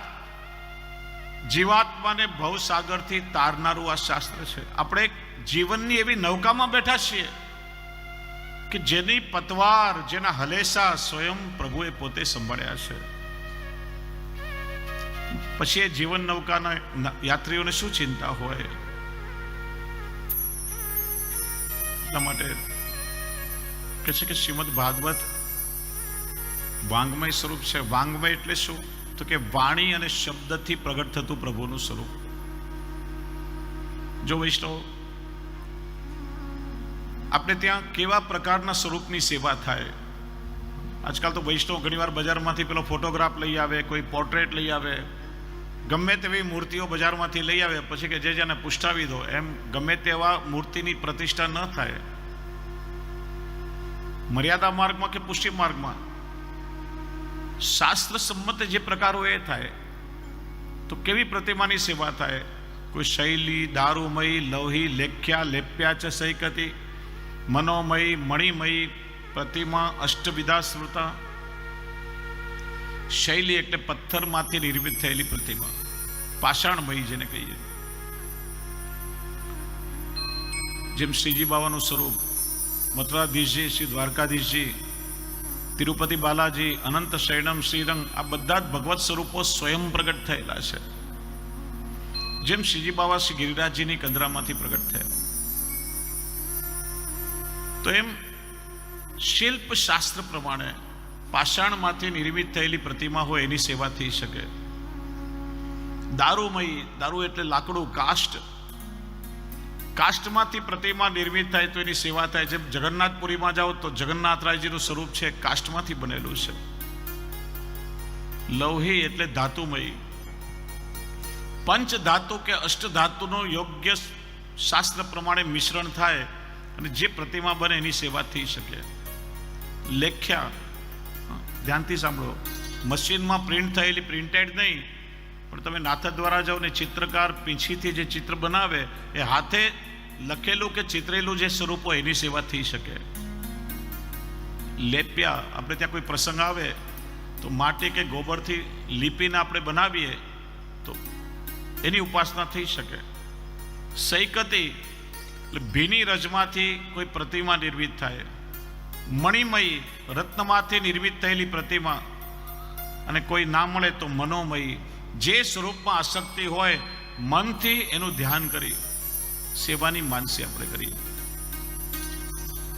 આ 8 પ્રકારની પ્રતિમા ઉપાસ્ય છે. પણ ભાગવતજીએ બધા કરતા જુદું બતાવ્યું. તેને એમ વાંગમયી મૂર્તિ પ્રત્યક્ષા વર્તતે હરિ. વાંગમયી, વાણીથી, શબ્દથી પ્રભુનું પ્રગટ થયેલું સ્વરૂપ. કોઈ વક્તા જ્યારે શ્રીમદ ભાગવતજીની કથા કરે ત્યારે એના મુખમાંથી કેવલ શબ્દો પ્રગટ થતા નથી, પણ પ્રત્યેક શબ્દ સ્વરૂપે સ્વયં ભગવાન શ્રી કૃષ્ણ પોતે પ્રગટ થઈ અને શ્રોતાના કર્ણ દ્વારા હૃદયમાં પ્રવેશ કરે છે. આ ભાગવતની કથાને શ્રી મહાપ્રભુજી ભવ ઔષધિ એવું કહ્યું છે. ભવ ઔષધિ, ઔષધિ એટલે દવા. કોઈ બીમાર માણસ હોય એને એટલું કરવું પડે કે દવાની ગોળીઓ ગળી લેવી, બીજું કંઈ આપણે ના કરવું પડે. શરીરમાં અંદર ગયા પછી રોગનો નાશ કરવાનું કાર્ય દવા સ્વયં કરે છે, એમ પ્રભુની કથા જ્યારે કર્ણ દ્વારા હૃદયમાં પ્રવેશ કરે ત્યારે આપણા ભવના રોગોનો નાશ કરવાનું કાર્ય કરે છે. આ ભવસાગરથી જીવાત્માને તારે છે, એટલા માટે એને ભવ ઔષધિ એવું કહેવાય છે. પ્રભુનું વાંગમય સ્વરૂપ ભાગવતજીના 12 સ્કંદ, દ્વાદશાંગો વય પુરુષ, એ પ્રમાણે પ્રભુના 12 શ્રીઅંગ સ્વરૂપે બિરાજે છે. હવે જુઓ, ઠાકોરજીના દર્શન કેવી રીતે કરવા જોઈએ. તમે હવેલીમાં દર્શન કરવા જાઓ અથવા તમારા ઘરે ઠાકોરજી બિરાજતા હોય એની સન્મુખ તમે જ્યારે જાઓ ત્યારે કઈ રીતે પ્રભુના દર્શન થાય એ પ્રકારે અહીંયા બતાવ્યો છે. આપણે પ્રભુની સન્મુખ જઈએ ત્યારે સીધો ઠાકોરજીના મુખારવિંદના દર્શનનો અધિકાર નથી. એ તો વાત્સલ્ય ભક્તિ અને માધુર્ય ભક્તિમાં મળે, પણ પુષ્ટિ માર્ગનો પાયો હોય તો દાસ ભાવ છે. સૌથી પહેલા પ્રભુના ચરણારવિંદના દર્શન કરવા જોઈએ. ચરણારવિંદના દર્શન કર્યા પછી દાસ ભાવ હૃદયમાં સ્થાપિત થાય. ધીરે ધીરે એક શ્રીઅંગના દર્શન કરતા કરતા છેલ્લે મુખારવિંદના દર્શન કરાય. આ પ્રકાર છે. એટલા માટે તો વસંત પંચમીથી ડોલ સુધી આ 40 દિવસ ઠાકોરજીના ખેલના હોય ત્યારે પ્રભુના ચરણારવિંદ ઉપર આપણે વસ્ત્ર ઢાંકી દઈએ છીએ. શા માટે? કોઈ કહેશો? બોલો. ઠાકોરજીના ચરણ પર વસ્ત્ર કેમ ઢાંકવામાં આવે? હા, ગાદી તકિયા આભૂષણ બગડે એટલા માટે? તો પછી વસ્ત્ર કેમ ઢાંકવામાં આવે? કેમ કે આ ખેલના દિવસો છે ને પ્રભુ સાથે સખ્ય ભક્તિના દિવસો છે, પ્રભુ સાથે સખ્ય કેળવવાના દિવસ છે. જો ઠાકોરજીના ચરણારવિંદના દર્શન થાય અને દાસ ભાવની પ્રાપ્તિ થાય તો દાસ કે સેવકને અધિકાર નથી કે પોતાના સ્વામી પોતાના પ્રભુ સાથે ખેલી શકે. દાસ ભાવમાં તો હાથ જોડીને બેસી રહેવાનું. પ્રભુ આપને જેટલો રંગ નાખો એટલો નાખો, હું તો આપનો સેવક છું, શું કરી શકું? એટલા માટે ઠાકોરજીના ચરણ પર વસ્ત્ર ઢાંકી જીવ પ્રભુને વિનંતી કરે છે અને સખ્ય ભાવ માગે છે, અને સખ્ય ભાવથી પછી આપણે ઠાકોરજીને ખેલાવીએ છીએ. એ સખ્ય ભાવમાં અધિકાર મળે. પણ જેવો ખેલ પૂરો થઈ જાય પછી વસ્ત્ર આપણે પાછું હટાવી લઈએ, પાછા આપણી મૂળ સ્થિતિ દાસ ભાવમાં આવીએ છીએ. કારણ કે દાસ ભાવમાં જીવ ઠાકોરજીના શ્રમને સુખનો સૌથી વધારે વિચાર કરી શકે. એટલા માટે દર્શનનો પ્રકાર ચરણારવિંદથી પ્રભુના દર્શન થાય. તો પ્રથમ સ્કંદ અધિકાર લીલા, શ્રીજી બાવાનું જમણું ચરણારવિંદ. દ્વિતીય સ્કંદ સાધન લીલા, પ્રભુનું વામ એટલે ડાબું ચરણારવિંદ. તૃતીય સ્કંદ સર્ગ લીલા, શ્રીજી બાવાનું જમણું ભુજા, જે પ્રભુએ બાહુ આ રીતે ધારણ કર્યું છે, જમણું બાહુ. ચતુર્સ્કંદ વિસર્ગ લીલા, વામ બાહુ. પંચમ સ્કંદ સ્થાન લીલા, શ્રીજી બાવાનું જમણું સાથળ. છઠ્ઠો સ્કંદ પુષ્ટિ લીલા, પોષણ લીલા, પ્રભુનું ડાબું સાથળ. સાતમો સ્કંદ ઉતે લીલા, શ્રીજી બાવાનો જમણો હસ્ત, જે મુઠ્ઠી વાળીને કટી પર ધારણ કર્યો છે. આઠમો સ્કંદ મનવંતર લીલા, શ્રીજી બાવાનું દક્ષિણ સ્તન. નવમો સ્કંદ ઈશાનું કથા લીલા, પ્રભુનું વામ સ્તન. 10મો સ્કંદ નિરોધ લીલા, શ્રીજી બાવાનું હૃદય. 11મો સ્કંદ મુક્તિ લીલા, પ્રભુનું શ્રી મસ્તક. અને 12મો સ્કંદ આશ્રય લીલા, જે વામ શ્રી સૂચો કરી પ્રભુ આપણને બોલાવી રહ્યા છે. આ જગતમાં જેટલા પણ ભગવાનના સ્વરૂપો છે, બિરાજેલો વિગ્રહ હોય, ઠાડો હોય, પોઢેલો હોય, તમે જો દરેક વિગ્રહમાં મસ્તક સૌથી ઉપર હોય. એકમાત્ર શ્રીજી બાવાનું સ્વરૂપ એવું છે કે મસ્તકથી પણ ઉપર શ્રીજી બાવાનો વામ શ્રીહસ્ત છે. વામ શ્રીહસ્ત ઊંચો કરી પ્રભુ પોતાના નિત્ય લીલાથી વિખૂટા પડેલા જીવોને, પોતાના નિજજનોને પોતાના ચરણનો આશ્રય કરવા માટે બોલાવી રહ્યા છે, સંકેત કરી રહ્યા છે. હું તમને એક પ્રશ્ન પૂછું. કોઈ દૂર વ્યક્તિ ઊભો હોય, દૂર ઉભેલા વ્યક્તિને આપણે નજીક બોલાવવો હોય તો આપણે આ રીતે ઈશારો કરીએ કે તમે આમ કઈ રીતે બોલાવો? હા, કઈ રીતે બોલાવીએ આપણે? આમ ના બોલાવાય, આ રીતે આમ બોલાવીએ. શ્રીજી બાબાનો વામ શ્રેષ્ઠ આ રીતે ઉપર છે. એનું કારણ વામ ભાગ એટલે ડાબો ભાગ. વામ સ્થાન એ સ્વામિનીજીનું સ્થાન છે. સ્વામિનીજી વામાંગ કહેવાય છે. શ્રી મહાપ્રભુજી એ સ્વામિનીજીનું ભાવાત્મક સ્વરૂપ છે. ગોડ ભાવ્ય સ્વામિની પ્રગટ કૃષ્ણ અવતાર. શ્રીજી બાબા આજ્ઞા કરે છે કે હે જીવ, તું મારા શરણમાં આવો, પણ સીધે સીધો જો તું મારા શરણમાં આવીશ, હું તને ઓળખીશ કેવી રીતે કે તું મારા લીલાનો જીવ છે. આ જગતમાં તો કરોડો જીવો ભટકી રહ્યા છે. તારે જો મારા શરણમાં આવવું હોય તો સૌથી પહેલા શ્રી વલ્લભના શરણમાં જા. એમના દ્વારા તને બ્રહ્મ સંબંધ પ્રાપ્ત થાય. શ્રી વલ્લભ તારો હાથ પકડીને મારા શ્રીહસ્તમાં સોંપે તો મારા ચરણમાં તને આશ્રય મળશે. મારા નિત્ય લીલા ધામમાં હું તને પહોંચાડીશ. એ બાહેંધરી શ્રીજી બાબા આપે છે. એટલે ભગવદીઓ ગાય, એક તારો હાથ ઊંચો શ્રીનાથ, અને સૌને બોલાવતો ઊંચો કરી હાથ. એક તારો હાથ ઊંચો શ્રીનાથ, સૌને બોલાવતો ઊંચો કરી હાથ. બધા ભાવથી ગાવ સાથે. એક તારો હાથ ઊંચો શ્રીનાથ, સૌને બોલાવતો ઊંચો કરી હાથ. દેવી તે જીવના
આ પ્રકાર દર્શનનો છે. ચરણારવિંદથી દર્શનનો પ્રારંભ થાય. એટલા માટે જો ઠાકોરજીના ચરણસ્પર્શ આપણે કઈ રીતે કરીએ? હા વૈષ્ણવ, ધ્યાનથી સાંભળો. ઠાકોરજીના કે ગુરુદેવના ચરણસ્પર્શ જ્યારે કરીએ કઈ રીતે કરવા જોઈએ? પેલો ડાબો ચરણારવિંદ, પછી જમણો ચરણારવિંદ, અને પછી પાછો ડાબો ચરણારવિંદ. આ રીતે ચરણસ્પર્શનો ક્રમ છે. એનું કારણ શું? મર્યાદા માર્ગમાં તમે જો ભગવાનની કોઈ પણ દેવદેવીની પ્રતિમા હોય ને, તેમની દ્રષ્ટિ આમ સીધી હોય. જ્યારે પુષ્ટિ માર્ગમાં જેટલા ઠાડા સ્વરૂપ છે, શ્રીનાથજી, શ્રી દ્વારકાનાથજી, શ્રી મથુરાધીશજી, શ્રી મદનમોહનજી, શ્રી ચંદ્રમાજી, તમે દર્શન કરો. શ્રી કલ્યાણરાયજી, પ્રભુએ કટાક્ષ નેત્ર ધારણ કર્યા છે. પ્રભુની કૃપા દ્રષ્ટિ ચરણારવિંદ તરફ વરસી રહી છે. કેમ કે ચરણારવિંદ એ ભક્તોનું આશ્રય સ્થાન છે. જે ભક્તોએ પ્રભુના ચરણનો આશ્રય કર્યો છે, એ ચરણના આશ્રિત ભક્તો પર નિરંતર ઠાકોરજીની કૃપા દ્રષ્ટિ વરસી રહી છે. ડાબુ ચરણ એ પુષ્ટિ ભક્તોનું આશ્રય સ્થાન છે, અને જમણું ચરણારવિંદ એ મર્યાદા ભક્તોનું આશ્રય સ્થાન છે. પેલા ડાબા ચરણનો સ્પર્શ, પુષ્ટિ ભક્તિનો સ્પર્શ કરીએ, પુષ્ટિ ભક્તિ મર્યાદા ભક્તો સુધી પહોંચે અને મર્યાદા ભક્તો પુષ્ટિમાં આવે એ માટે ડાબો જમણો ને ડાબો રીતે ચરણારવિંદનો આપણે સ્પર્શ કરીએ છીએ. તમે શ્રી મદન મોહનજીનું સ્વરૂપ જુઓ, ડાબુ ચરણ સ્થિર છે અને જમણું ચરણ આ રીતે છે. પુષ્ટિ ભક્તિ સ્થિરીમ કૃત્વા મર્યાદાન છે તદાશ્રિતામ. મર્યાદા ભક્તિ પુષ્ટિ ભક્તિની આશ્રિત છે. એ જ રીતે પ્રભુના ચરણ સ્પર્શ અને દર્શનનો પણ એ જ ક્રમ છે. ભાગવતજી શ્રીજી બાવાનું વાંગ્મય સ્વરૂપ છે. પુરુષોત્તમ સહસ્ત્રનામમાં શ્રી મહાપ્રભુજી બહુ સુંદર આજ્ઞા કરે છે. અનંતા એવ કૃષ્ણસ્ય લીલા નામ પ્રવર્તિકા ઉક્તા ભાગવતે ગૂઢા પ્રકટા અપી કુત્રચિત. ભગવાને જે દિવ્ય લીલાઓ શ્રી કૃષ્ણએ જુદા જુદા નામ અને રૂપ ધારણ કરી લીલાઓ કરી છે એ ભાગવતમાં તો ગૂઢ રૂપે વર્ણવી છે, પણ કોઈ એક સ્થાન છે જ્યાં પ્રગટ રૂપે આ લીલાનું દર્શન થાય છે. એ સ્થાન કયું છે? તો તમે ક્યારે ઉષ્ણકાલમાં એટલે ગરમીના દિવસોમાં શ્રીનાથજીના દર્શન કરવા ગયા હશો, અથવા ઉષ્ણકાલનો પ્રભુના કોઈ ચિત્રનું તમે દર્શન કરો. શ્રીજીવાની પીઠિકામાં કેટલા બધા ચિહ્નોના દર્શન આપણને થાય છે. એમાં સંપૂર્ણ ભાગવતની લીલા બિરાજે છે. સૂક્ષ્મમાં આપણે ટૂંકમાં દર્શન કરીએ.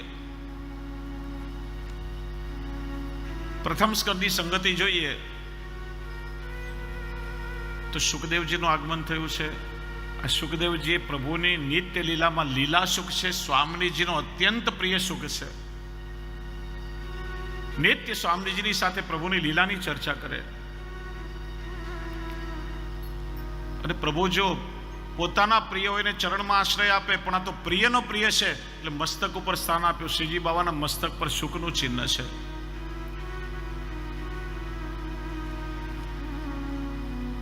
પછી પરીક્ષિતને શાપ મળ્યો છે, તક્ષક નાગના દંશથી મૃત્યુ થશે, તો શ્રીજી બાબાની પીઠિકામાં સર્પનું પણ ચિહ્ન છે. શ્રીજી બાબાની પીઠિકામાં એક તરફ એક મુનિનું ચિહ્ન છે. તૃતીય સ્કંદમાં કપિલ અવતાર છે, કપિલ મુનિનું દર્શન થઈ શકે. પીઠિકામાં એક તરફ બે મુનિના દર્શન થાય છે. ચતુર્સ્કંદ લીલામાં એક નર, બીજા નારદ. નર એટલે પૃથ્વીરાજા નારદ કે જેમણે પ્રચેતાઓને ઉપદેશ આપી પ્રભુની સન્મુખ કર્યા. પાંચમા સ્કંદમાં ખગોળ અને ભૂગોળનું વર્ણન આવે છે, તો જેમની કંદરામાં શ્રીજી બાબા ઠાડા છે સ્વયં ગિરિરાજજી. છઠ્ઠો સ્કંદ પુષ્ટિ લીલા એટલે પોષણ લીલા છે. ગાયના યુગ્મનું દર્શન થાય છે. એકને ગાયને બીજાને વાછરડું માનો, તો વાછરડું જેમ પોતાના દૂધથી ગાય પોતાના દૂધથી વાછરડાનું પોષણ કરે એમ પ્રભુ પણ પોતાની કૃપાથી ભક્તોનું પોષણ કરે છે. સાતમા સ્કંદમાં નરસિંહ અવતાર છે. શ્રીજી બાબાની પીઠિકામાં નરસિંહજીનું પણ દર્શન થાય છે. આઠમા સ્કંદની સંગતિ જોઈએ તો નાગનું ચિહ્ન છે. સમુદ્ર મંથનની કથા આવે છે. વાસુકી નાગને નેત્રુ બનાવી દેવો અને દાનવોએ સમુદ્ર મંથન કર્યું છે. શ્રીજી બાબાની પીઠિકામાં મોરનું ચિહ્ન છે. નવમો સ્કંદ ઈશાનું કથા નિષ્કામ ભક્તોની કથા છે, ને મોર એ નિષ્કામ જીવ છે એટલે તેનો પીછું ઠાકોરજી મસ્તક પર ધારણ કરે છે. દસમા સ્કંદની સંગતિ જોઈએ તો જેટલા ચિહ્નો છે બધી લીલા સાથે સંગતિ મળે. 11મો સ્કંદ મુક્તિ લીલા છે, સર્પ સાથે સંગતિ મળે. સર્પનો કાછલી ઉતારવાનો સમય આવે ત્યારે આંધળો બની જાય, બહારનું કઈ દ્રશ્ય ન દેખાય. એમ જીવે પણ જ્યાં સુધી અહંતા ને મમતાની કાચળી પહેરી છે ત્યાં સુધી પ્રભુના દર્શન નથી થતા. એ અહંતા ને મમતા છૂટે, દીનતાની પ્રાપ્તિ થાય ત્યારે જીવ પ્રભુને પામી શકે. 12મો સ્કંદ આશ્રય લીલા. શ્રીએ ઊંચો કરી ઠાકોરજી પોતાના નિજજનોને પોતાના ચરણનો આશ્રય લેવા બોલાવે છે. બીજી રીતે જોઈએ તો પુષ્ટિ માર્ગમાં શ્રીનાથજી, શ્રી નવનીત પ્રિયાજી અને બીજા 7 નિધિ સ્વરૂપો મનાય છે. અને મને તો, હું તો આ ગામમાં પહેલી વાર આવ્યો છું, પણ મને કોઈએ કહ્યું કે આખું ગામ વૈષ્ણવનું છે ને ખૂબ ભગવતીને સત્સંગી વૈષ્ણવ છે. મને બહુ પ્રસન્નતા થઈ, કારણ કે એવો શ્રોતાવર્ગ મળે તો જ અંદરથી કંઈક કહેવાનું મન થાય, તો જ એક અલૌકિક ભાવ પ્રગટ થાય. હવે જો શ્રીજી બાબાના સ્વરૂપનું દર્શન કરીએ ને તો બધા નિધિ સ્વરૂપોનું દર્શન શ્રીનાથજીના સ્વરૂપમાં થાય. ક્યારે તમે વિચાર કર્યો છે ખરા?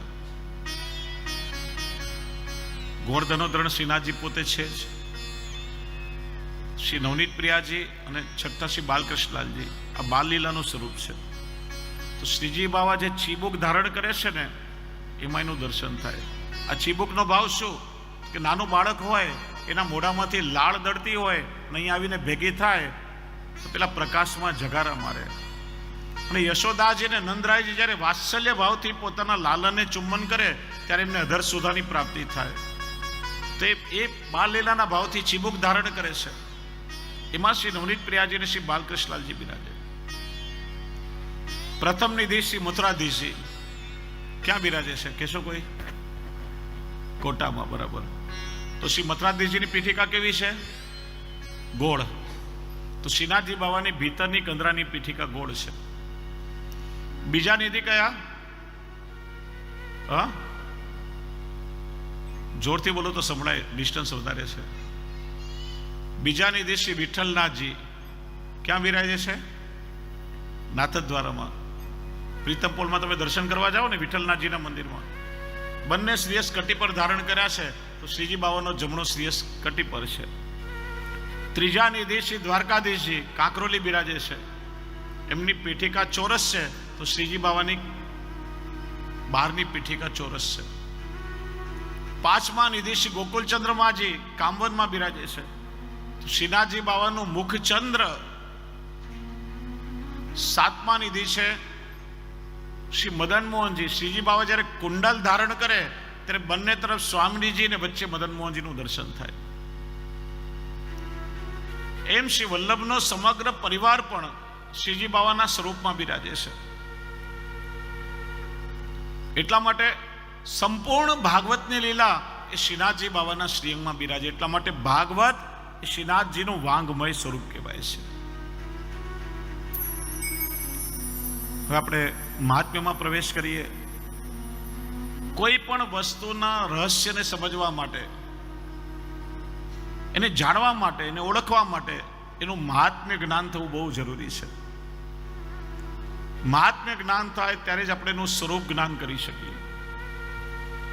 નહીં તો આપણને એની કિંમત ના સમજાય. મહાત્મ્ય જ્ઞાન થાય ત્યારે વ્યવહાર, વિનિયોગ બધું બદલાય માણસનું. કે છે એકવાર એક રેલવેમાં ખચાખચ ટ્રેન ભરેલી હતી, ઉભા રહેવાની જગ્યા નહીં. 4 જણની સીટ પર પતિ પત્નીનો દીકરો 3 જણા બેઠા હતા. બાજુમાં ભાઈ કે ભાઈ આ 4 જણની સીટ છે, થોડા ખસી જાઓ. પેલો કે જગ્યા જ ક્યાં છે, જોતા નથી મારો બાબલો સૂતો છે. ટ્રેન થોડી આગળ ગઈ. પેલો જે બાબલો સૂતો તો અચાનક એને જોરથી તાવ ચડ્યો, ચક્કર આવવા માંડ્યા, શરીર તપવા લાગ્યું. પેલાના પપ્પા ગભરાયા, અરે મારા દીકરાને તાવ ચડ્યો છે ને ઉલટીઓ થઈ રહી છે, ચક્કર, કોઈ ડોક્ટરને બોલાવો, આનો તાવ વધી રહ્યો છે. પેલા પાસે જે ભાઈ ઉભા હતા ને કે હું પોતે ડોક્ટર છું, લાવો તપાસી દઉં. પેલાને તપાસીને ઇન્જેક્શન આપ્યું. તરત જ આવો આવો બેસી જાઓ બાજુમાં. અત્યાર સુધી એ ડોક્ટર છે એનું મહાત્મ્ય જ્ઞાન નહોતું, પણ જેવી ખબર પડી આ ડોક્ટર છે ને મારા બાબાના પ્રાણ બચાવ્યા છે, તરત જ એનો વ્યવહાર બદલાઈ ગયો. એમ જેનું તમે શ્રવણ કરવા જઈ રહ્યા છો એ શ્રીમદ ભાગવત શું છે, એનું સામર્થ્ય શું છે, એ મહાત્મ્ય જ્યારે સમજાય ત્યારે એ ભાગવત પ્રત્યેનો આખો આપણો ભાવ બદલાય છે. 6 અધ્યાયમાં મહાત્મ્ય પદ્મ પુરાણમાં બતાવ્યું છે અને સ્કંદ પુરાણમાં 4 અધ્યાયમાં મહાત્મ્ય બતાવ્યું છે. એનું કારણ ભગવાનમાં 6 ધર્મો બિરાજે છે: ઐશ્વર્ય, વીર્ય, યશ્રી, જ્ઞાન અને વૈરાગ્ય. જો ભગવાન કેમ કહેવાય? ભગવાન કોને કહેવાય? જ્ઞાન હોય તો જ્ઞાનવાન, સંપત્તિ હોય તો સંપત્તિવાન, સારું રૂપ હોય તો સ્વરૂપવાન, ઐશ્વર્ય હોય તો ઐશ્વર્યવાન.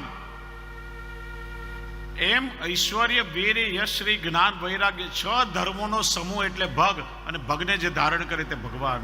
આ 6 ધર્મો કેવલ કૃષ્ણમાં બિરાજે છે. એતે ચાંસ કલાપુંસ કૃષ્ણસ્તુ ભગવાન સ્વયં. અને ભાગવતમાં જે 24 અવતારની કથા છે, આ 24 અવતાર કોના? તો કે શ્રી કૃષ્ણએ રૂપ નામ વિભેદેન જગત ક્રીડતી હોય હતા. જુદા જુદા રૂપ અને નામ દ્વારા પોતાના અવતાર પ્રગટ કર્યા છે. આ બધે જ કૃષ્ણની લીલાઓ છે. સ્વરૂપ જુદા ને નામ ભલે જુદા છે, પણ એ કૃષ્ણના પ્રગટ કરેલા અવતારો છે. કૃષ્ણ અવતારી પોતે છે. વૈષ્ણવ તમારા માથે ઘરમાં જે બિરાજે છે, શ્રી વલ્લભે પધરાવી આપ્યા, એ કોઈ સામાન્ય પ્રાકૃત દેવદેવી નથી, સાક્ષાત પરબ્રહ્મ છે. દેવો પણ જેની ઉપાસના કરે છે, આજની ભાષામાં જેને આપણે સુપ્રીમ પાવર કહી શકીએ, જે સર્વોપરી તત્વ છે, એ શ્રી વલ્લભે સેવ્ય સ્વરૂપે આપણા માથે પધરાવે છે, આપણા ઘરે બિરાજે છે. એ કૃષ્ણની લીલાને, એ કૃષ્ણની કથાને ભાગવત કહેવામાં આવે છે. પહેલો ધર્મ છે ઐશ્વર્ય. ઐશ્વર્ય શબ્દ આવ્યો ઈશ્વર પ્રતિ. ભાગવતમાં ઈશ્વર તો ક્યાં છે? તો કે ભગવાનનો જ્યારે નિત્ય લીલામાં પધારવાનો સમય થયો, ઉદ્ધવજીએ વિનંતી કરી કે પ્રભુ, અવતાર કાર્ય કરીને આપ તો લીલામાં પધારશો. આપના પધાર્યા પછી કલિયુગની શરૂઆત થશે. પાપનું આચરણ વધશે, અધર્મ વધશે, પાપીઓના ભારથી ત્રાસેલી પૃથ્વી કોના શરણમાં જશે? આપના ભક્તો આપના વગર કઈ રીતે રહી શકશે? કઈક કૃપા કરો. ત્યારે ભગવાને પોતાનું સંપૂર્ણ તેજ શ્રીમદ ભાગવતમાં પધરાવ્યું. સૂક્ષ્મ રૂપે ભગવાને ભાગવતમાં પ્રવેશ કર્યો. તેને એમ વાંગમયી મૂર્તિ પ્રત્યક્ષા વર્તતે હરિ, સેવનાથ શ્રવણાથ પાઠાત દર્શનાથ પાપનાશિની. ભાગવતજીની તમે સેવા પણ કરી શકો, ભાગવતજીનું શ્રવણ કરો, ભાગવતજીનું કીર્તન કરો, કથા કરો, ને કઈ ના થાય તો કેવલ એના દર્શન માત્રથી જીવના અનેક દોષોની નિવૃત્તિ થાય છે. સાક્ષાત પ્રભુનું સ્વરૂપ છે. બીજો ધર્મ છે વીર્ય, એટલે પરાક્રમ. કોઈ પણ સાધનથી જેનો ઉદ્ધાર ન થઈ શકે, એનો ઉદ્ધાર શ્રીમદ ભાગવતજીની કથાનું શ્રવણ કરીને થાય છે. આગળ ધુંધુકારીની કથામાં સાંભળશું. યશ, પ્રભુનો યશ અખંડ છે, સર્વત્ર વ્યાપ્ત છે. વ્યાસજીએ વેદોના વિભાગ કર્યા, મહાભારતની રચના કરી, 17 પુરાણની રચના કરી, પણ એમના મનને શાંતિ ક્યારે મળી?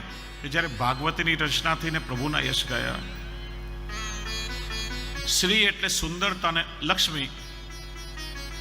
લક્ષ્મીનાથમાં કલ્પવૃક્ષ છે, જે જીવના અનેક કષ્ટોને દૂર કરે છે. ભાગવતજીમાં કેટલા એવા મંત્રો છે.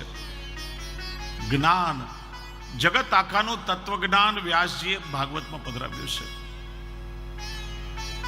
કોઈ પણ આચાર્ય વાણી હોય કે જેને ભાગવત પર ટીકા નહીં કરી હોય. અને વૈરાગ્ય, આ કથાનું શ્રવણ કરી સંસારમાં વિરક્તિ આવે છે અને પ્રભુમાં જીવની અનુરક્તિ થાય છે. જો આ ભાગવત કેવલ બુદ્ધિનો વિષય નથી, ભાગવત એ કેવલ કર્ણનો વિષય નથી, પણ એક એક અક્ષરમાં બિરાજેલા પ્રભુ સ્વયં તમારા અંતઃકરણને શુદ્ધ કરે છે. હરિશ્ચિત્તમ સમાશ્રયેત.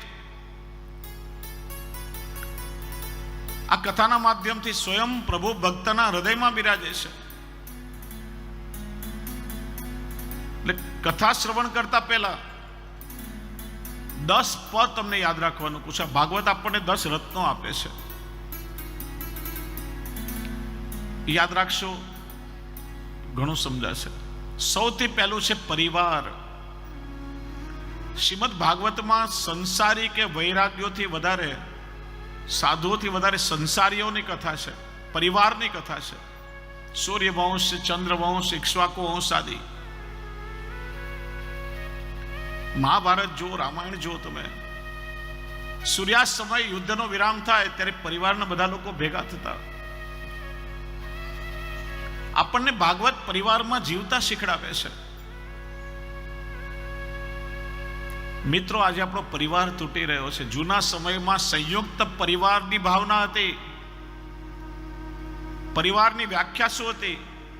માતા, પિતા, ભાઈ, બહેન, ભાભી, દેરાણી, જેઠાણી, પતિ, પત્ની, બાળકો, આ બધા ભેગા મળીને પરિવાર બનતો. આજે વેસ્ટર્ન કલ્ચરના પ્રભાવમાં, પશ્ચિમની સંસ્કૃતિના પ્રભાવમાં પરિવારની વ્યાખ્યા શું? હસબન્ડ, વાઇફ એન્ડ ચિલ્ડ્રન, પતિ પત્ની ને બાળકો. મા બાપને પણ પરિવારમાં સ્થાન ના હોય. આજે સંયુક્ત પરિવાર વિભક્ત થઈ રહ્યા છે, તૂટી રહ્યા છે. પરસ્પર પ્રેમ નથી, આદર નથી, સમજદારી નથી, સહનશીલતા નથી રહી, ધૈર્ય નથી, એકબીજાને નિભાવવાની આવડત આપણામાં નથી રહી. સંયુક્ત પરિવારનો એક આનંદ હતો. બાળકો ક્યારે મોટા થઈ જતા ખબર ના પડતી અને વડીલોના સંસ્કાર બાળકોને મળતા. નાનપણથી એ સંસ્કારોમાં ઘડતર થતું. આજની પ્રજાને વડીલોનું માર્ગદર્શન નથી, જુદા થઈ ગયા છે, સંસ્કારનો પાયો ઘડાયો નથી. ધીરે ધીરે પરિવારની વ્યાખ્યા થઈ હમ દો હમારે દો. અને આજકાલ આધુનિક સમયમાં one child Maniya, European culture, એક બાબો કે એક બેબી બસ ઇનફ, બીજું કઈ નહીં, જે આવે તે એક જ જોઈએ. તમે વિચારો કે તમને એક બાબો કે એક બેબી હોય, એને પણ એક બાળક થશે, ત્રીજી પેઢીમાં ભાઈ બહેન, ભાભી, કાકા કાકી, મામા મામી, ફઈ ફોઈ, એને કોઈ સંબંધોની ખબર નહીં હોય. આખા બ્રહ્માંડમાં એનો કોઈ બ્લડ રિલેટિવ નહીં હોય, સાવ એકલો પડી જશે. યુરોપમાં આજે લાખો યુવાનો ડિપ્રેશનમાં જીવી રહ્યા છે. આંસુ સારવા માટે કોઈનો ખભો નથી. 2-3 બાળકો પરિવારમાં હોય, ભાઈ બહેન સાથે મોટા થાય, બહેન ભાઈને રાખડી બાંધે, ભાઈઓ સાથે રમે, એકબીજાના સુખે દુઃખી, દુઃખે દુઃખી ખભો મળે, આશ્રય મળે. એને આ પારિવારિક ભાવના આપણામાં હોવી જોઈએ. આજે એ ભાગવત આપણને પરિવારમાં જીવતા શીખડાવે છે. બીજો પ છે પરિશ્રમ. માણસે પરિશ્રમથી ક્યારે ભાગવો નહીં, પણ આપણા ઘર, સંસારમાં, સમાજમાં જે જવાબદારીઓ આપણને મળી છે, ક્યારેક પિતા સ્વરૂપે, ક્યારેક પુત્ર સ્વરૂપે, ક્યારેક ભાઈ સ્વરૂપે, ક્યારેક પત્ની સ્વરૂપે, દરેક જવાબદારીઓ નિભાવતા શીખવું જોઈએ. આ ભગવાનના ચરિત્રો સાંભળો તો શ્રી રામચંદ્રજીએ, ભગવાન શ્રી કૃષ્ણએ કેટલો પરિશ્રમ અને સંઘર્ષ જીવનમાં કર્યો છે. જે દિવસે રાજ્યાભિષેક થવાનો હતો તે દિવસે એમને 14 વર્ષનો વનવાસ સ્વીકાર્યો છે. તો ભગવાન શ્રી કૃષ્ણએ કે ઓછો પરિશ્રમ નથી કર્યો, ખાલી લીલા લહેર નથી કરી. જન્મતા જ સગા માતા પિતાને છોડીને જવું પડ્યું. ભલે નંદરાયજી, યશોદાજી વધારે પ્રેમ કર્યો, પણ સગા મા બાપને છોડીને જવું એ પણ એક દુઃખ છે. 6ઠા દિવસે તો પૂતના આવી ગઈ, ક્યારે અઘાસુર આવ્યો, ક્યારે બકાસુર આવ્યો. અનેક લીલાઓ કરતા 11 વર્ષ 52 દિવસ થયા. પોતાના બધા જ પ્રિયજનો, પોતાની રાધા ગોપીજનો, સખાઓનું સખ્ય, ગિરિરાજની કંદરા, યમુનાજીના પુલીનો તટ, પોતાની ગાયો, માતા પિતા બધાને છોડીને જવાનું કષ્ટ પણ કૃષ્ણએ સહન કર્યું છે. મથુરામાં આવ્યા, 17 વાર જરાસંધે આક્રમણ કર્યું, કાલ્યવનને માર્યો. ત્યાં તો મહાભારતનું યુદ્ધ થયું છે. ભગવાને યાદવસ્થળી જોઈ છે, પોતાના આખા પરિવારને પોતાના સામે ખલાસ થતા જોયો, અને છેલ્લે જરા પારધીના બાણથી દેહોત્સર્ગ થયો. ભગવાને જીવનમાં ઓછો સંઘર્ષ નથી કર્યો. માણસે જીવનમાં સંઘર્ષથી ભાગવું નહીં. આ તમે ટોપ પર પહોંચેલા જેટલા પણ લોકો છે, આજે ઔદ્યોગિક ક્ષેત્રમાં જુઓ, રાજકીય ક્ષેત્રમાં જુઓ, જેટલા લોકો આજે સફળતાના શિખરે પહોંચ્યા, એમનો ભૂતકાળ તમે જુઓ તો એકદમ સંઘર્ષમય રહ્યો હશે. આ બધા કષ્ટ અને સંઘર્ષ કરીને એક કક્ષાએ જીવનમાં પહોંચ્યા છે. ત્રીજો પ આપણને ભાગવત બતાવે છે પરોપકાર. કોઈ પણ વસ્તુ ઠાકોરજી આપી હોય એને સંગ્રહી લેવું સહેલું છે, પણ પરોપકાર એ વૈષ્ણવી વૃત્તિ છે.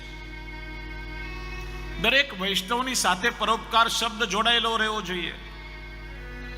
પ્રભુએ યદિ તમને સુખ આપ્યું છે તો માનો કે ઠાકોરજીએ તમને પરોપકાર કરવાની તક આપી છે, અવસર આપ્યો છે. પોતાના માટે તો ખાલી પશુઓ પણ જીવતા હોય, પણ આપવાની વૃત્તિ એ પરોપકાર છે. અને વૈષ્ણવ હંમેશા કહું છું કે નાના બાળકો હોય, એમનો જન્મ દિવસ આવે ત્યારે કેવલ એમને ગિફ્ટ લેતા ના શીખડાવો. આજે તમે તમારા બાળકને નાની નાની ગિફ્ટ આપશો, 16-17 વર્ષનો થશે, તમે એને સેમસંગનો મોબાઈલ આપશો, પછી આવતા વર્ષે થશે કે પપ્પા મને આઈફોન આપશે. દિવસે દિવસે લાલચ વધતી જશે. જ્યારે તમે એને નહીં આપો તો એ મોઢું ચડાવીને બેસી જશે ને ગમશે નહીં. બાળકોને ખાલી લેતા ના શીખડાવો. બેટા આજે તારો જન્મ દિવસ છે, ચાલ આપણે હવેલીમાં દર્શન કરવા જઈએ, ચાલ ઠાકોરજીને રાજભોગનો મનોરથ લખાવીએ. બેટા આજે તારો જન્મ દિવસ છે, ચાલ અપરસમાં સેવામાં હાથ પવિત્ર કર, ઠાકોરજીની જારી પર આજે તારે સેવા પહોંચવાની છે. આજે તારો જન્મ દિવસ છે, ચાલ આપણે વૃદ્ધાશ્રમ કે નાથાશ્રમમાં જઈએ, વડીલોની સેવા કરીએ, અનાથ બાળકોને આપણે જમાડીએ. ચાલ બેટા આજે તારો બર્થડે છે, આપણે ગૌશાળામાં જઈને ગાયની સેવા કરીએ. આ વૃત્તિ બાળકોને શીખડાવો. નાનપણથી એ પરોપકારની વૃત્તિ એની અંદર આવશે. ચોથો પ છે પ્રેમ. ભાગવત એ પ્રેમ ગ્રંથ છે. આપણી અંદર પ્રેમનું નિર્માણ કરે છે. અને તમે ઇતિહાસ જુઓ, તમે કોઈ પણ ગ્રંથ તમે જુઓ, જેને જેને ભગવાન મળ્યા છે ને પ્રેમથી મળ્યા છે, કોઈ સાધનથી નથી મળ્યા. વ્યવહારથી માણસ ઉપર ઉઠે ત્યારે પ્રેમને પ્રાપ્ત કરે છે. ભાગવત પ્રેમ કરતા શીખડાવે છે. પાંચમો પ છે પરિતોષ, એટલે સંતોષ. કે છે ને જબ આવે સંતોષ ધન, સબ ધન ધૂલ સમાન. સંતોષ સૌથી મોટું સુખી થવાનું સાધન છે. કારણ કે માણસની ઈચ્છાઓનો કોઈ અંત નથી. જેમ જેમ તમારી ઈચ્છાઓ પૂરી કરતા જશો તેમ તેમ ઈચ્છાઓ વધતી જશે. આ ભાગવત તમારી કામનાઓને ભાવનાઓમાં ફેરવી દેશે. કામનાઓ કેવલ પોતાના સુખનો વિચાર બને, જ્યારે ભાવનાઓ હંમેશા બીજાના સુખનું કારણ બને છે. છઠ્ઠો પ છે પવિત્રતા. આચાર વિચારની સાથે મન પણ પવિત્ર થાય જરૂરી છે. જો વૈષ્ણવ શુદ્ધિકરણ અને પવિત્રમાં ફરક હોય. દરેક શુદ્ધ વસ્તુ પવિત્ર ન હોય. તમારા ઘરનું ટોયલેટ બાથરૂમ તમે સારા ક્લીન્ઝરથી ચોખ્ખું કરો તો શુદ્ધ છે. એમાં હવે કોઈ જીવાણુઓ નથી, પણ એને પવિત્ર ના કહેવાય. તમે એમાં રસોઈ ના કરી શકો, જમી ના શકો.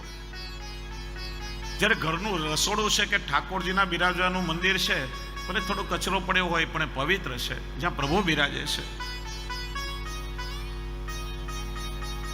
શુદ્ધતાની સાથે મનની પવિત્રતા જરૂરી છે. અને જેનું મન પવિત્ર થયું ને, એને સત્કર્મ કરવા ન પડે. એ સત્કર્મ કર્યા વગર રહી ના શકે. એનું જીવન સત્કર્મ બની જાય. સાતમો પ આપણને ભાગવત શીખડાવે છે પરિધિ, એટલે લક્ષ્મણ રેખા. દરેક વ્યક્તિને પોતાની મર્યાદા ખબર હોવી જોઈએ. તમે આનંદ કરો, મોજ મજા કરો, સુખી થાઓ, એનો કોઈ વિરોધ નથી, પણ સીમા ના ઓળંગવી જોઈએ.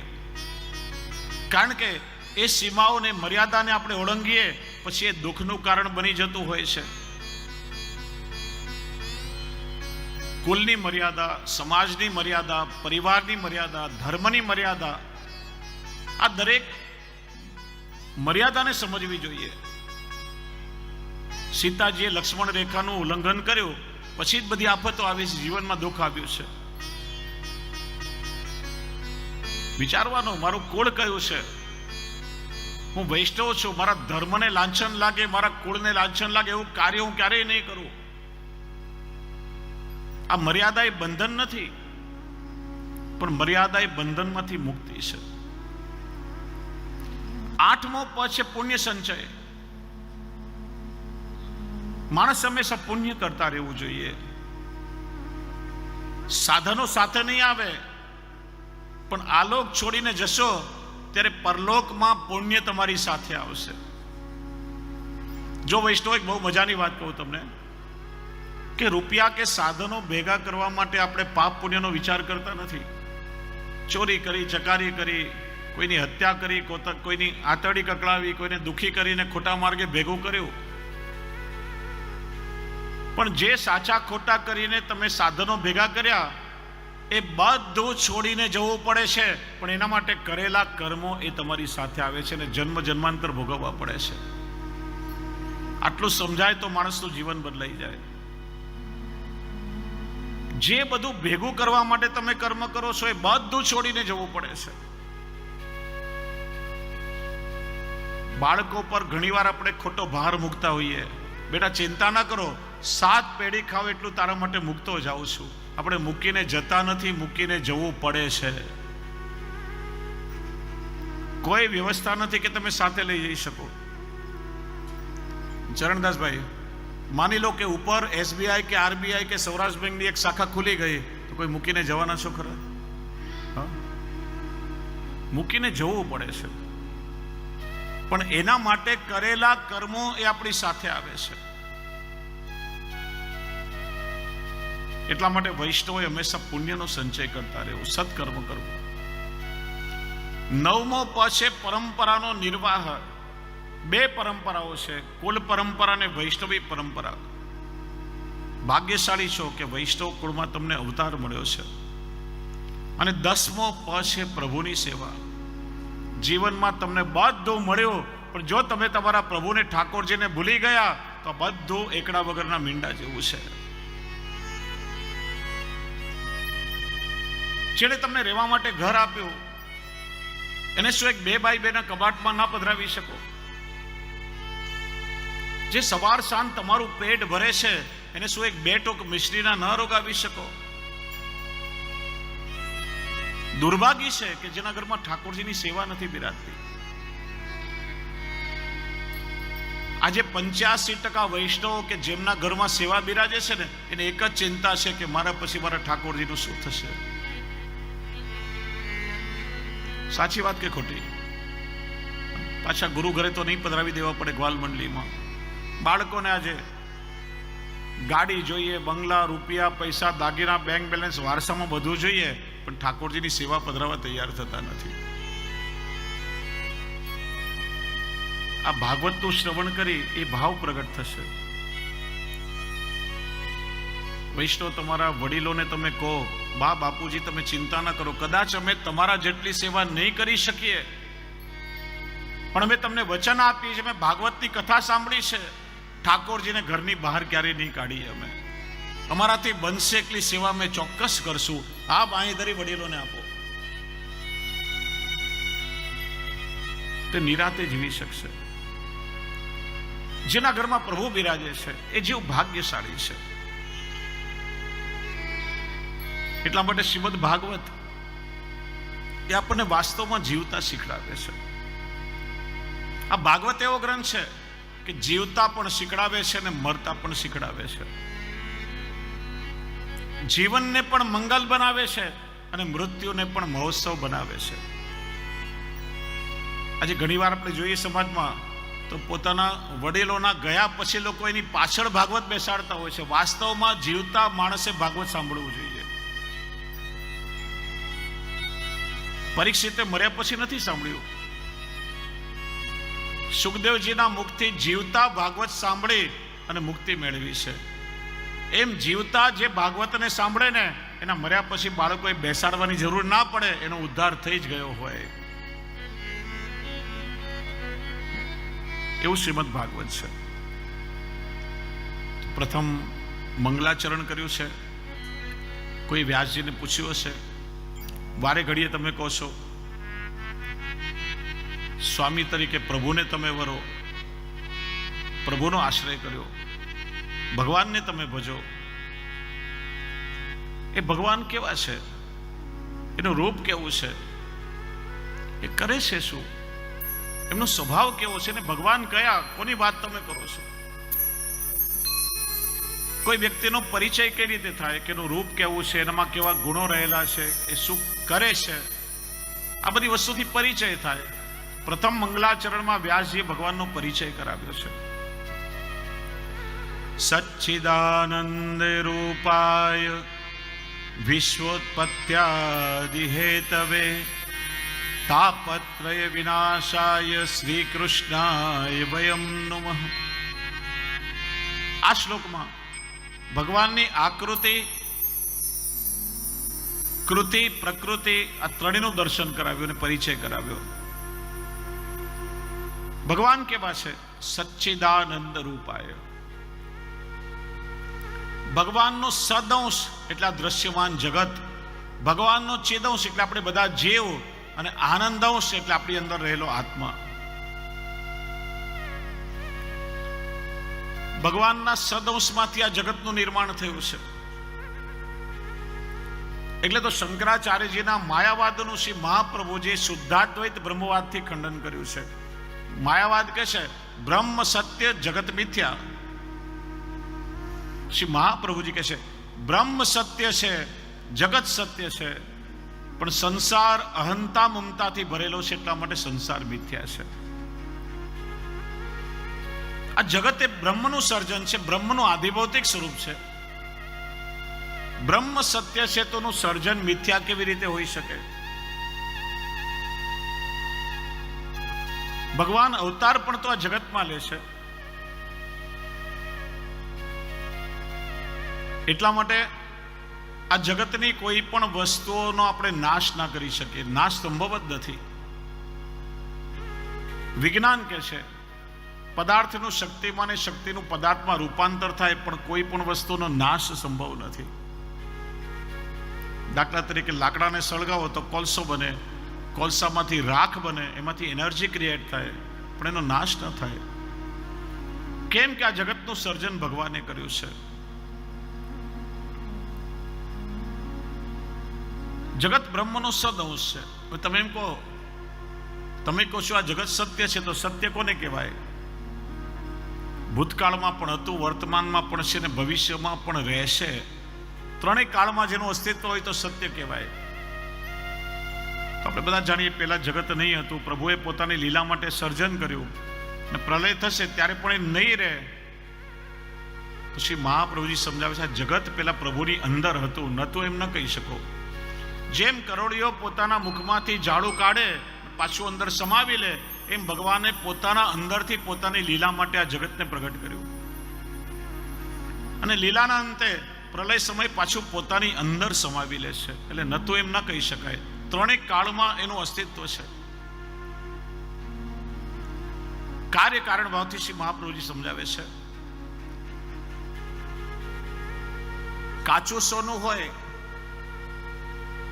કારણરૂપ કહેવાય.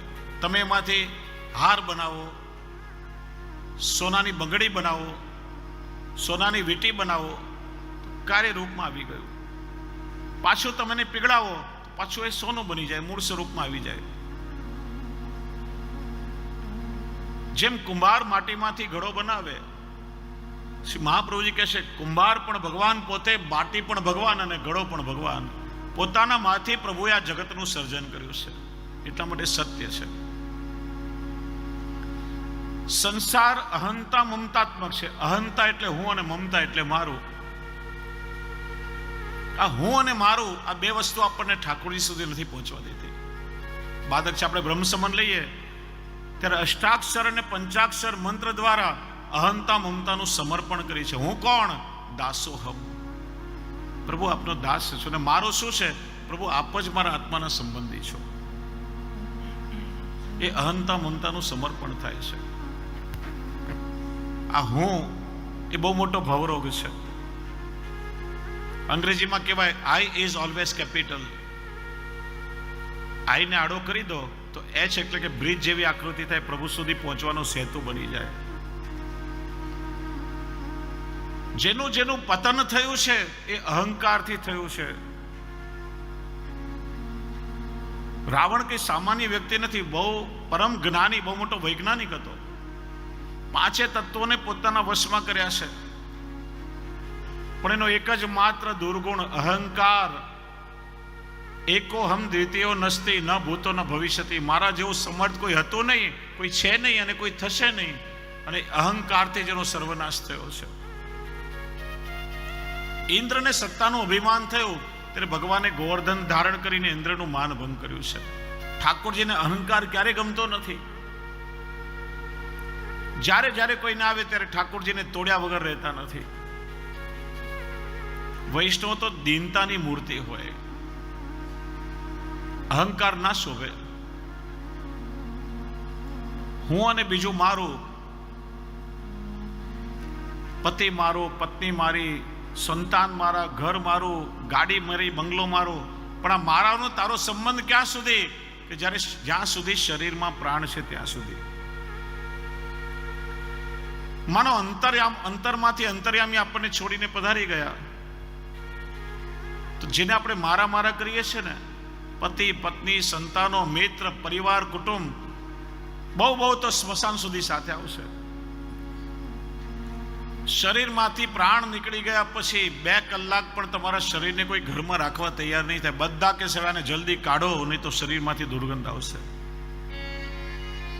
શરીર છે ત્યાં સુધી સંબંધ હતો, બધો સંબંધ પૂરો. મકાનનો માલિક પણ બીજો કોઈ બની જશે, રૂપિયા બીજો કોઈ વાપરશે, તમારા ભેગા કરેલા દાગીના બીજો કોઈ પહેરશે, આખી ઓળખાણ બદલાઈ જાય. આત્માના સંબંધી પ્રભુ છે, જે અનાદિકાલથી આત્માનો સંબંધ પરમાત્મા સાથે જોડાયેલો છે. આપણે ભૂલી જઈએ છીએ. આપણે કેવા જીવ છીએ? લૌકિક સંબંધ કે લૌકિક વસ્તુઓને ગુમાવીએ ત્યારે કેટલા દુઃખી થઈ જઈએ. દીકરો દીકરી કે કોઈ વહાલું વ્યક્તિ જ્યારે આપણને છોડીને વિદેશ જતો હોય ત્યારે બેટી બેટીને આપણે રડીએ. કોઈ સ્વજન ચાલ્યું ગયું હોય તો આપણે કેટલા રડીએ. પાકીટ કે ખોવાઈ ગયું હોય, માણસને ગમે નહીં, મન ના લાગે. સોનાની ચેન ખોવાઈ જાય તો કેટલા બેચેન થઈ જઈએ. એ બધી વાત જવા દો. તમે પેલા મોબાઈલનું નેટવર્ક ના મળતું હોય તો એ શું થાય? અહીંયા ગયા, પેલા ખૂણામાં ગયા, ઉપર ગયા, અગાસી પર ગયા, કેટલા વ્યાકુળ થઈ જાય. કોઈ દિવસ મનમાં એવું થયું છે કે હું મારા પ્રભુથી વિખોટો પડીને આવ્યો છું, મારા પ્રભુ મને ક્યારે મળશે, મારા પ્રભુના દર્શન મને ક્યારે થશે, ક્યારે હું મારા પ્રભુની સન્મુખ થઈશ, ક્યારે પોતાના પ્રભુને માટે વ્યાકુળતા થઈ છે ખરા, ક્યારે 2 આંસુ પોતાના ઠાકોરજી માટે પડ્યા છે ખરા? પછી આપણે કહીએ ઠાકોરજી વાતો નથી કરતા. ક્યાંથી કરે? ક્યારે આપણે પ્રભુને એવો પ્રેમ કર્યો, ક્યારે પોતાના માન્યા છે? ક્યારે ઠાકોરજી તો આપણને પોતાના માન્યા, એટલે તો કૃપા કરીને વરણ કર્યું છે આપણું પ્રભુએ. પણ આપણે હજી ઠાકોરજીને પોતાના નથી માન્યા, એટલે અનુભવ નથી થતો. પ્રભુ એ આત્માના સંબંધી છે અને આપણે ભૂલી ગયા છીએ. એટલે આત્માનો સંબંધ પરમાત્મા સાથે જોડવાની દીક્ષા, એનું નામ છે બ્રહ્મ સંબંધ. એ છૂટી ગયેલો, ભૂલી ગયેલો દાસભાવનો સંબંધ ફરીથી આપણે પ્રભુ સાથે સ્થાપિત કરીએ છીએ. શ્રી વલ્લભે આપણને એ સ્વરૂપનું જ્ઞાન કરાવ્યું. એ જીવ તો પ્રભુની નિત્ય લીલાથી વિખૂટો પડેલો છે, તું પ્રભુનો જીવ છે, આ તારા સ્વામી છે, એનો આશ્રય કરો. આપણો હાથ પકડી એમના શ્રેયસમાં શ્રી વલ્લભે સોંપ્યા છે. એટલા માટે હું અને મારું, આ બંનેથી આપણે એક સંસાર બાંધીએ છીએ. અહંતા મમતાથી ભરેલો, એટલા માટે મિથ્યા છે. શ્રી મહાપ્રભુજી સમજાવે છે. તો સદઅંશ એટલે આ જગત, ચેદઅંશ એટલે આપણે જીવ. જેમ ગીતાજીમાં કહ્યું, મમય વાંશો જીવ લોકે જીવ ભૂત સનાતન. આ જીવ મારો અંશ છે. કયો અંશ? ચેદઅંશ. આપણે બધા ભગવાનનો અંશ છીએ એને ખાતરી શું? કોઈ કંપનીનું કોઈ પ્રોડક્શન હોય તો એના પર ટ્રેડમાર્ક કે હોલમાર્ક કોઈ ગેરંટી છે કે આ પ્રોડક્શન અમુક કંપનીનું છે. આપણે ગેરંટીથી લઈએ વસ્તુ, નહીં તો ના લે કોઈ. એમ આપણે બધા પ્રભુનું સર્જન છે એની ખાતરી શું? તમે જુઓ કે આ જગતમાં 750 કરોડ લોકો છે, 7.5 અબજ લોકો જીવે છે. પણ ભગવાનની કારીગરી તમે જુઓ, બધાની ફિંગરપ્રિન્ટ જુદી જુદી છે. કેવો કલાકાર હશે વિચારો તમે. છતાં પણ આપણા આરાધ્ય શ્રી દ્વારકાધીશ પ્રભુનું સ્મરણ કરો તો ભગવાને 4 આયુધ ધારણ કરે છે, શંખ, ચક્ર, ગદા અને પદ્મ. અને દરેક વ્યક્તિની આંગળીમાં તમે જુઓ શંખ અને ચક્રની નિશાની હોય છે. ભગવાને આપણને જન્મ આપ્યો ત્યારે પોતાના 2 આયુધની નિશાનીઓ શંખ અને ચક્ર આપણને સાથે લઈને મોકલ્યા. અને એ જ વસ્તુની ગેરંટી છે કે આપણે બધા જ પ્રભુનો અંશ છીએ. આનંદ અંશ એટલે આત્મા, જે પરમાત્માનો અંશ છે. આપણે બધા પ્રભુનો અંશ છીએ, પણ એના જેટલું સામર્થ્ય નથી. કેમ કે એનાથી વિખૂટા પડીને આવ્યા છીએ. જેમ અગ્નિમાંથી તણખલું છૂટું પડે, અગ્નિમાં બાળવાનું સામર્થ્ય હોય, તણખામાં ન હોય. સમુદ્રમાંથી એક વાટકો પાણી તમે કાઢો તો દરિયાનો એક ગુણ એનામાં આવ્યો, પાણીની ખારાશ, પણ એમાં સાગરની વિશાળતા ના આવે. સ્ટીમર દરિયામાં તરે, વાટકીમાં ન તરી શકે. પણ એ જ વાટકીના પાણીને પાછું સમુદ્રમાં નાખો ત્યારે પોતાના મૂળ સ્વરૂપને પ્રાપ્ત કરે. એટલા માટે બ્રહ્મ સંબંધ લઈએ ત્યારે પ્રભુ સાથે આપણું મૂળ સ્વરૂપે પુનર્જોડાણ થાય છે. પછી જ આપણું સામર્થ્ય આપણને પ્રાપ્ત થાય છે. એટલા માટે ભગવાન કેવા સચ્ચિદાનંદ રૂપાય કરે છે શું? વિશ્વોત્પત્યાદિ હેતવે. સૃષ્ટિનું સર્જન કરે છે, પોષણ કરે છે અને લય કરે છે. તો કે સર્જન કરે, પોષણ કરે, લય કરીને ભગવાન કહેવાય. તો કેટલીક વસ્તુઓનું સર્જન આપણે કરીએ છીએ, કેટલાય લોકોનું પોષણ આપણે કરીએ છીએ, ઘણી વસ્તુઓનો નાશ આપણે કરીએ. તો આપણામાં ને ભગવાનમાં ફરક શું? ફરક બહુ મોટો છે. ભગવાન આખી સૃષ્ટિનું સર્જન કરે છે, છતાંય પ્રભુનો એમાં મોહ થતો નથી. આપણે એક નાનકડું ચિત્ર બનાવીએ તો નીચે નામ લખવાનું ચૂકતા નથી કે આ મેં બનાવ્યું છે, મારું સર્જન છે. ભગવાન આખી સૃષ્ટિનું પોષણ કરે છે, સવાર સાંજ બધાનું પેટ ભરે છે. એનો મદ ભગવાનને નથી. ને આપણે 10 જણનું પેટ ભરતા હોઈએ તો જે હું છું ને એટલે તારું ચાલે છે, હું નહીં હોઉં તો તારું શું થશે? મદ આવે વગર ના રહે. ભગવાન સૃષ્ટિનો લય કરે, સોનાની દ્વારકા બનાવે ને ડુબાડી પણ દે, એનું દુઃખ ભગવાનને નથી. અને આપણા હાથે કાચની એકાદ બરણી ફૂટી જાય તો હાય હાય મારી બરણી ફૂટી ગઈ, દુઃખ થાય વગર ના રહે. ભગવાનનો સ્વભાવ કેવો? તાપત્રય વિનાશાય. ગમે તેવો અધમ જીવ અનંત દોષો કરીને પણ એકવાર પ્રભુના ચરણ પકડી લે તો એના ત્રિવિધ તાપ, આધિ ભૌતિક, આધ્યાત્મિક અને આધિદૈવિક, આપણી ભાષામાં કહું તો આધિ, વ્યાધિ અને ઉપાધિ, પાપ, તાપ અને સંતાપને પ્રભુ હરી લે છે. એટલા માટે એનું નામ શ્રી હરિ છે. કૃષ્ણનો સ્વભાવ છે. અને સ્વભાવ કોને કહેવાય? કે તમે એને જલ્દી બદલી ના શકો, જે મૂળમાં અંદર રહેલો છે. બહુ કોશિશ કરીએ પણ જલ્દી ના બદલાય. સ્વભાવમાં લોભ હોય તો જલ્દી ખિસ્સામાં હાથ ના જાય. સ્વભાવમાં ક્રોધ હોય આવ્યા વગર ના રહે. કે છે એક ભાઈ એકવાર દરરોજ સત્સંગમાં ભાગવતની કથા સાંભળવા આવે, બહુ તામસી ક્રોધી સ્વભાવના. એનો સ્વભાવ એવો આકરો ને કે ઘરમાં આવે ને તો કર્ફ્યુ લાગી જાય, બધા પારેવડાની જેમ ફફડે, હમણાં શું થશે, હમણાં કોઈનું આવી બનશે. 4-5 દિવસ કથા સાંભળવા આવ્યા, સારી વાત તો સાંભળી, સમજાયું કે આ ક્રોધ એ બહુ ખરાબ વસ્તુ છે. વૈષ્ણવ ક્યારે ક્રોધ ના કરે. વૈષ્ણવ તો પ્રેમની મૂર્તિ છે. ક્રોધ જીવતા માણસને સળગાવે. વિચાર્યું આજ પછી ક્યારે ક્રોધ નહીં કરું. ઘરે આવ્યા, દીકરો ગભરાયો કે હમણાં કઈ ને કઈ પપ્પા કહેશે, આવી બન્યું. આમ મોઢું સંતાડીને જવા લાગ્યો. પપ્પા કે બેટા અહીંયા આવતો. પેલો કે પત્યું, હમણાં કંઈક થશે. બેટા આજથી મેં નક્કી કર્યું છે કથામાં કે હવે પછી હું ક્યારેય કોઈના પર ક્રોધ નહીં કરું. પેલો તો રાજી થઈ ગયો, શું વાત કરો પપ્પા, ખરેખર ક્યારેય કોઈના પર ક્રોધ નહીં કરું. હા બેટા મેં નક્કી કર્યું છે, હવે ક્યારેય ક્રોધ નહીં કરું. ત્યાં મમ્મી આવી. અરે મમ્મી જલ્દી આવો, આજે તને એક બહુ મોટી સરપ્રાઈઝ આપું. પપ્પા કહે છે કે આજે મેં કથામાં નક્કી કર્યું કે હવે પછી હું ક્યારેય કોઈના પર ક્રોધ નહીં કરું. મમ્મી કે શું વાત, સાચું છે? આ તો બહુ મોટા આનંદના સમાચાર કહેવાય, આપણે તો પાર્ટી આપવી જોઈએ આજે. સાચે તમે ક્રોધ નહીં કરો? પેલો કે એકવાર કહ્યું ને નહીં કરું, આવ્યા વગર ના રહે. સ્વભાવમાં રહેલું છે. એમ ભગવાનનો સ્વભાવ કેવો? ગમે તેવો જીવ એમના ચરણનો આશ્રય કરે તો ઠાકોર જે જીવના દોષો સામે જોતા નથી, એમનો સ્વભાવ કૃપા કરવાનો છે. એક બહુ સરસ પુરાણનો પ્રસંગ સાંભળ્યો હતો. યશોદાજી એકવાર મનમાં મનોરથ કર્યો કે મારે યમુનાજીમાં 1.25 લાખ દીપદાન કરવું છે, 1.25 લાખ દીવડાઓ તરાવવા છે. વિચાર્યું કે હું એકલી કેટલા દીવડા તરાવું.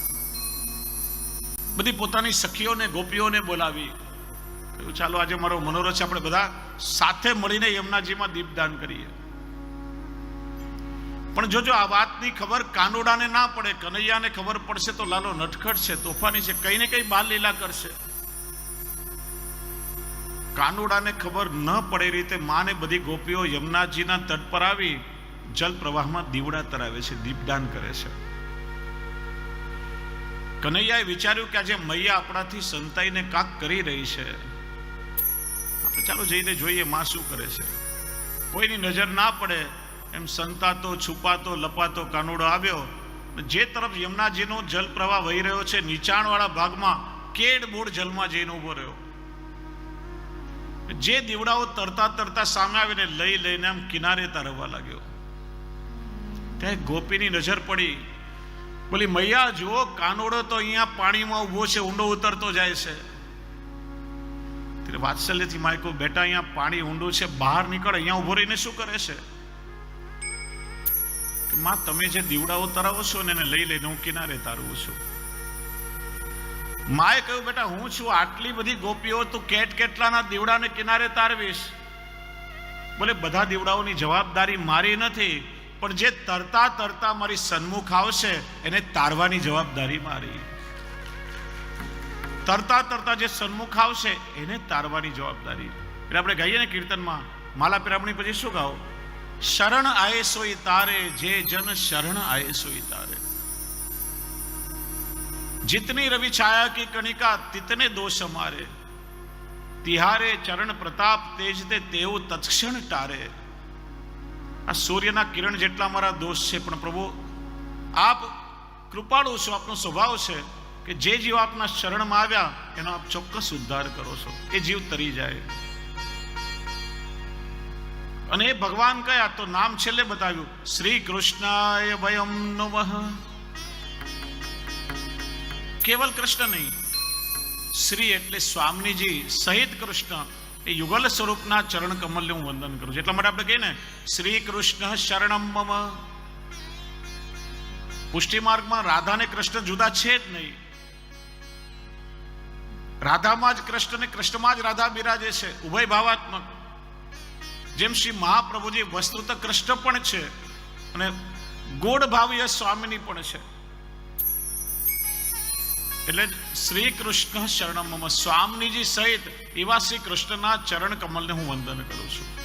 આ ભાગવતના 18,000 શ્લોકનો સાર શ્રી મહાપ્રભુજી આપણને 8 અક્ષરમાં આપ્યો છે, શ્રી કૃષ્ણ શરણમ મમ. એવા ભગવાન શ્રી કૃષ્ણને વંદન કર્યા છે, પરિચય આપણને કરાવ્યો છે. એટલા માટે સમય થયો છે.